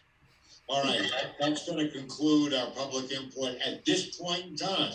We will be back here promptly, and hopefully we will be able to get through the opening of the hearing, the special permit hearing at the next meeting in May. So we hope to see you all then. What's the date again, Jesse? May 11th. May 11th. That's 6 o'clock. Okay. We have a few housekeeping things that the board needs to do. You're all perfectly welcome to stay and listen and participate. Listen to us finish our items on the agenda that we have in front of us. And so let's go, folks. Okay, where's the agenda? Excuse me, I just want to say that the raise hand option wasn't available to many of us, and I have spent half of this evening's meeting trying to raise my hand, and it wasn't available. Well, it certainly, when we looked up at the board, there were certainly people that had their hand raised, okay? Jesse explained that it was on the back of the agenda. It's not. No, there are other people here who have been waving and trying. Gail is trying. There were several other people, and for some reason, and I am a regular. Pasquale also. I tried to, and I'm a regular Zoom user, but I was not able to raise my hand. So I have a problem with that. Sorry, I didn't disable anything. I'm not sure why. We have a problem with this. I just say that I wasn't given an opportunity to listen, we're not going to argue about this. We'll try to correct it next time. I'd like to be put on for the beginning of the next meeting. I explained to everybody that it stopped talking over me. I'm the chair. Okay? You talk to me, and I respond back to you. You got it? Well, I'm sorry, I couldn't hear you. If you don't like it, I can shut you off. No, I couldn't hear you, I'm saying. All right, well, what I'm trying to say is that we are going to get back, and we will try to rectify whatever didn't happen. Obviously I was totally unaware. We had mostly the applicant doing the presentation tonight. And then I know, but you disabled the chat. Put it in with a few people. That started to give us input. I tried to limit people, and I said I was going to limit people to 2 to 3 minutes. All right. I know some of your presentations would go longer than that, and so I let it slip. And some people took more time than they should have. If 90 of you decide next time to do that, and I give everybody 3 minutes, okay. 3 times 90 is how many? 270. And that's what it is. 270, okay, and then divide that, you can figure how many hours we're gonna be here. She just wants to be put on first. We will put you on. Me too. We will put you on, okay, Jesse, you take the names of those individuals. What do you want me to? No, just a list of. Who said that they couldn't get on, we'll take a list and we'll put them on first, or as close to first as we can. We already got somebody. I'm gonna have to take down like everyone's name, Bob. Is that how many people are gonna raise their hands? Mr. Chairman, if you could recognize me, this is Beth Goodman. Yes, Beth, go ahead. Well, you could have people email the planning board and ask to be put on the list for comment. For that. Thank you very much. That's good. Okay, what we'll do is we'll take the list and we'll alphabetize it and we'll go down the list. All right, and we'll try to get to everybody that was, we're not here to stop you from talking. We want the input. The board can't make a decision or render a decision unless we have the input of all of the people who are willing to call in. All right. My only concern is that there was a list put together that was supposedly what was it? A survey? No, a petition. that was put together, all right? And there are supposedly 459 people on that list. And I went through that list, and one of the problems with doing a list online is we had towns that they lived in. We had no physical addresses. So I actually took all the people in Becket, and I still found that there were 40 people I could not identify. And I could not identify them because they didn't own any property in Becket. And number two, they weren't on the voter rolls. Now, I could have, I guess they could be renters, but, that list was very, very, I was very surprised. If you who's ever putting that list together should go back and identify those people. I had one individual on the list. Was that A.N. Milne? Okay, that wrote Winnie the Pooh. Okay, I have no idea. Okay, that information. I'm not going to. Excuse me. This is Marianne Klimchuk, and I will say that I did not send every name that was on that list because I edited it myself. What I sent actually to Beverly, 3 weeks ago, I went through to actually vet who lives in the town, who lives in the community. So there are probably 459 names on that petition right now, but I can tell you, I only sent in, I think, at least maybe 300 names because I got 350, and I got them from Beverly. Okay, but I did. I'm not going to argue with you on this. I'm not going to argue with you later on. All right, okay? let's move along. We're done. All right. Move along. All right. So the items on the agenda for tonight, the remaining items on the agenda are Condition first. the what? Tetrahydra Tetrahydra conditions. Okay, so I don't have a copy. Did you send out a copy? Well, I didn't have a list of the conditions. The list conditions are in the minutes of March 24th, so I'm going to pull a list from that. What at the end of the page? I got the minutes right here. Okay, so we all have them. Well, it's kind of, there was discussion throughout, and I just want to make sure nothing was missed as it was wrapped up. Let's all take a look. Right, so where is it? At the very end? Probably closer to the end. Page 7 is where Bob starts wrapping them up.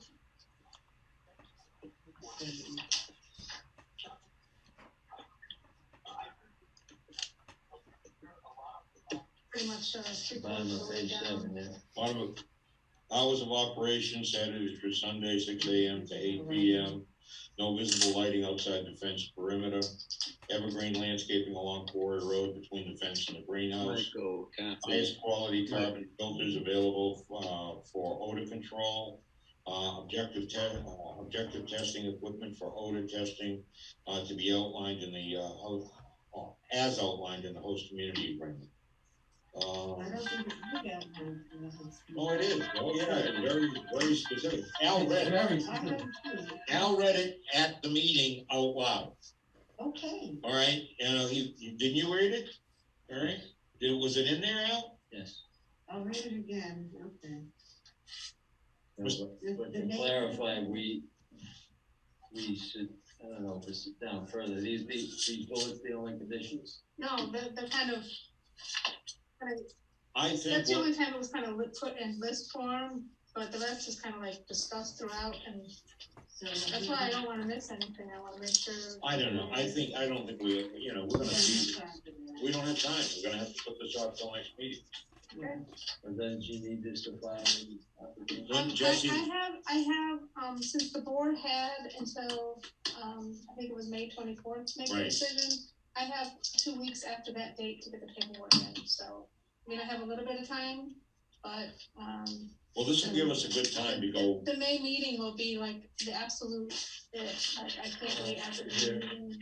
Is there any other business that we could have a special short meeting before the next? We could. We could always have a meeting just for this. Just for this. And any other, I don't know if there's any other urgent, but I think this needs to get done. All right, okay, so what we'll do, I'm looking at, today is April 13th. How about the 27th? I'm out of town. You're out of town? Okay, when are you in town? Leaving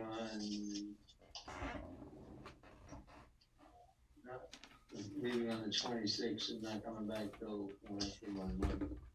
You're over here in April. Leaving on the 26th and coming back on the 10th of May. So that's before the next meeting. No, but that's only one day. Well, no, the next meeting is the 11th, okay? Well, what about next week? So it doesn't have to be on a Wednesday, it could be What about next week? next week with, anybody, I'm available all next week. I'm not sure when I'm available. You're not sure when you're gonna be available? I think I'll be available. The 20th is a bad day for me because I've gotta get some elderly people to get their booster shots. How about the week after, the 27th? Are you away? So he's away, that's right. How about the 21st or the 22nd? Do the 18th, the 21st. 18th? Yes, Monday. Mondays are generally slow. Yeah, I'm pretty sure. I can call up and make sure, okay? If You that's call. the date, I'll call Dave. Oh, Howard, are you gone? I don't see him. I'm still here. Here he is. Hi, Howard. Okay. Howard, the week of the April 18th. Well, Monday's the last day for taxes. Everybody get their Town taxes? hall's closed on Monday. Oh, that's right. No wonder it's slow. Yeah, it's real slow. How about the 19th? Tuesday? Tuesday. I'm busy on Tuesday usually. All right, Tuesday's out. We already talked about Wednesday, so that leaves us Thursday, the 21st, or Friday, the 22nd. Tuesday, we can do it during the day if people are available, then that would be nice. What day, what time? Tuesday? I'm free until, You're not there to answer my phone call. I'm free after 3:30 on a Tuesday. I could do 3:30 to 4:30. It shouldn't take more than a half hour with 3:30 to 4:30. What do you think, James? Are you gonna be able to do it? Tuesday, 3:30 to 4:30? Right. On Tuesday. I think so. Let me just check. I got a call here. All right. Let me find out. Howard. I'm here. Which All one is right. the meeting going? My calendar. April 19th. April 19th. 4:19. The time is the. What are the times? 3:30 to 4:30. 3:30 to 4:30. It won't take that long. All right, he's looking at my. Limited to half an hour, I can do it. Fine. Just as a I matter, hope. I have another appointment that day, but I should be home by then. just as a matter of fact, Gail LaBelle was on the meeting. I have no idea what time she got on, and I didn't let her in, so I'm not sure. I mean, she's not on the meeting now, so I don't know what's going on. She wasn't, she had to have come more than 45 minutes late. Well, what I'm saying is, I didn't admit her. I don't know if she shared or got a link from, I mean, she got a link. I just don't, I can't put her in for the record. I don't know when she was here. Don't. So, You can't. I'm just saying for the record.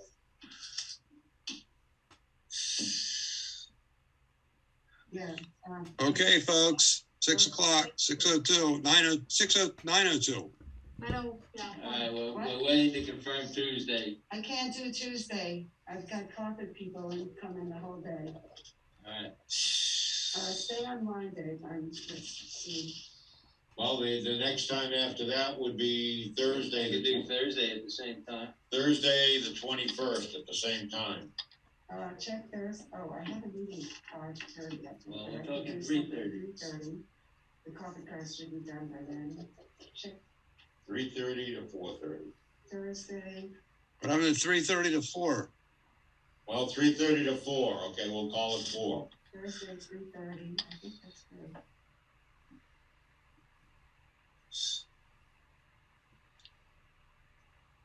I can't guarantee the time, but Anything else? That's not important. Okay. Yeah, you good? Yeah, I got that. I'm good. Something. You good? I think so. So, At 5:30? what time? We're still waiting for Ann. Okay, yeah, I could do it at 3:30. 3:30. Thursday, the 21st. Thursday. 3:30 to 4, 3:30 to 4. Thursday. So essentially, we should read the, Read page 7 on. Yeah, Yep. we'll read them before, we'll check the minutes, and see what we can do. Okay. You said at 3:30? Yes. Are we gonna correct the minutes now or then? No, we'll correct them then, because we're already past 9 o'clock. It's already, it's past everybody's bedtime. Okay, so we'll correct the minutes then? Yes. Yeah, the meeting will be just for the approval of the March minutes and then. That's it. That's all it's gonna be. We're not dealing with anything else. No, we're not, no public input, no budget, no correspondence, Okay. no any other business to come before the board. Oh, can I just say one more thing about the Yes. budget, just real quick? That you're gonna have $8 left in the budget. Yes. We're broke. Okay, we're broke, okay? I'm just saying the next public hearing, for 32 Williams Road, it's gonna break the budget. No, don't worry. We like to do that. We'll break the budget, okay? To make a Monte Carlo. Yeah, yeah. The wheels of progress come to a screeching halt. All right, Okay. so we're into. Make a motion to make adjourn. Did we vote all together on that meeting? Fine. We'll make a Make a motion. motion to meet next Thursday at 3:30. 421. Right, that's. the 421 at 3:30, okay? Okay. We have a second to that motion? Second. Oh, okay. And seconded, okay, I'm gonna call the roll. Al, how do you Aye. vote? Aye. Ann, how do you vote? Aye. James, how do you vote? Aye. Howard, how do you vote? Howard? We have a majority vote. But he already said yes, okay? Yeah. Bob Ronzio says yes, so it's not unanimous, it's four, well, that's enough for, that's enough. It's enough, yeah. Okay. Okay, Al, motion to adjourn? I made a motion to adjourn. Seconded. All right, James seconded, Al made a motion to adjourn, James seconded the motion, any discussion, hearing none, I'm gonna call for the vote. How do you vote, Al? Aye. Aye, James, aye, Ann, Aye. Bob Ronzio, aye, Howard Lerner? Bye, Yeah, I'm gonna put him down as gone at 9:01. 9:01, okay, fine, good.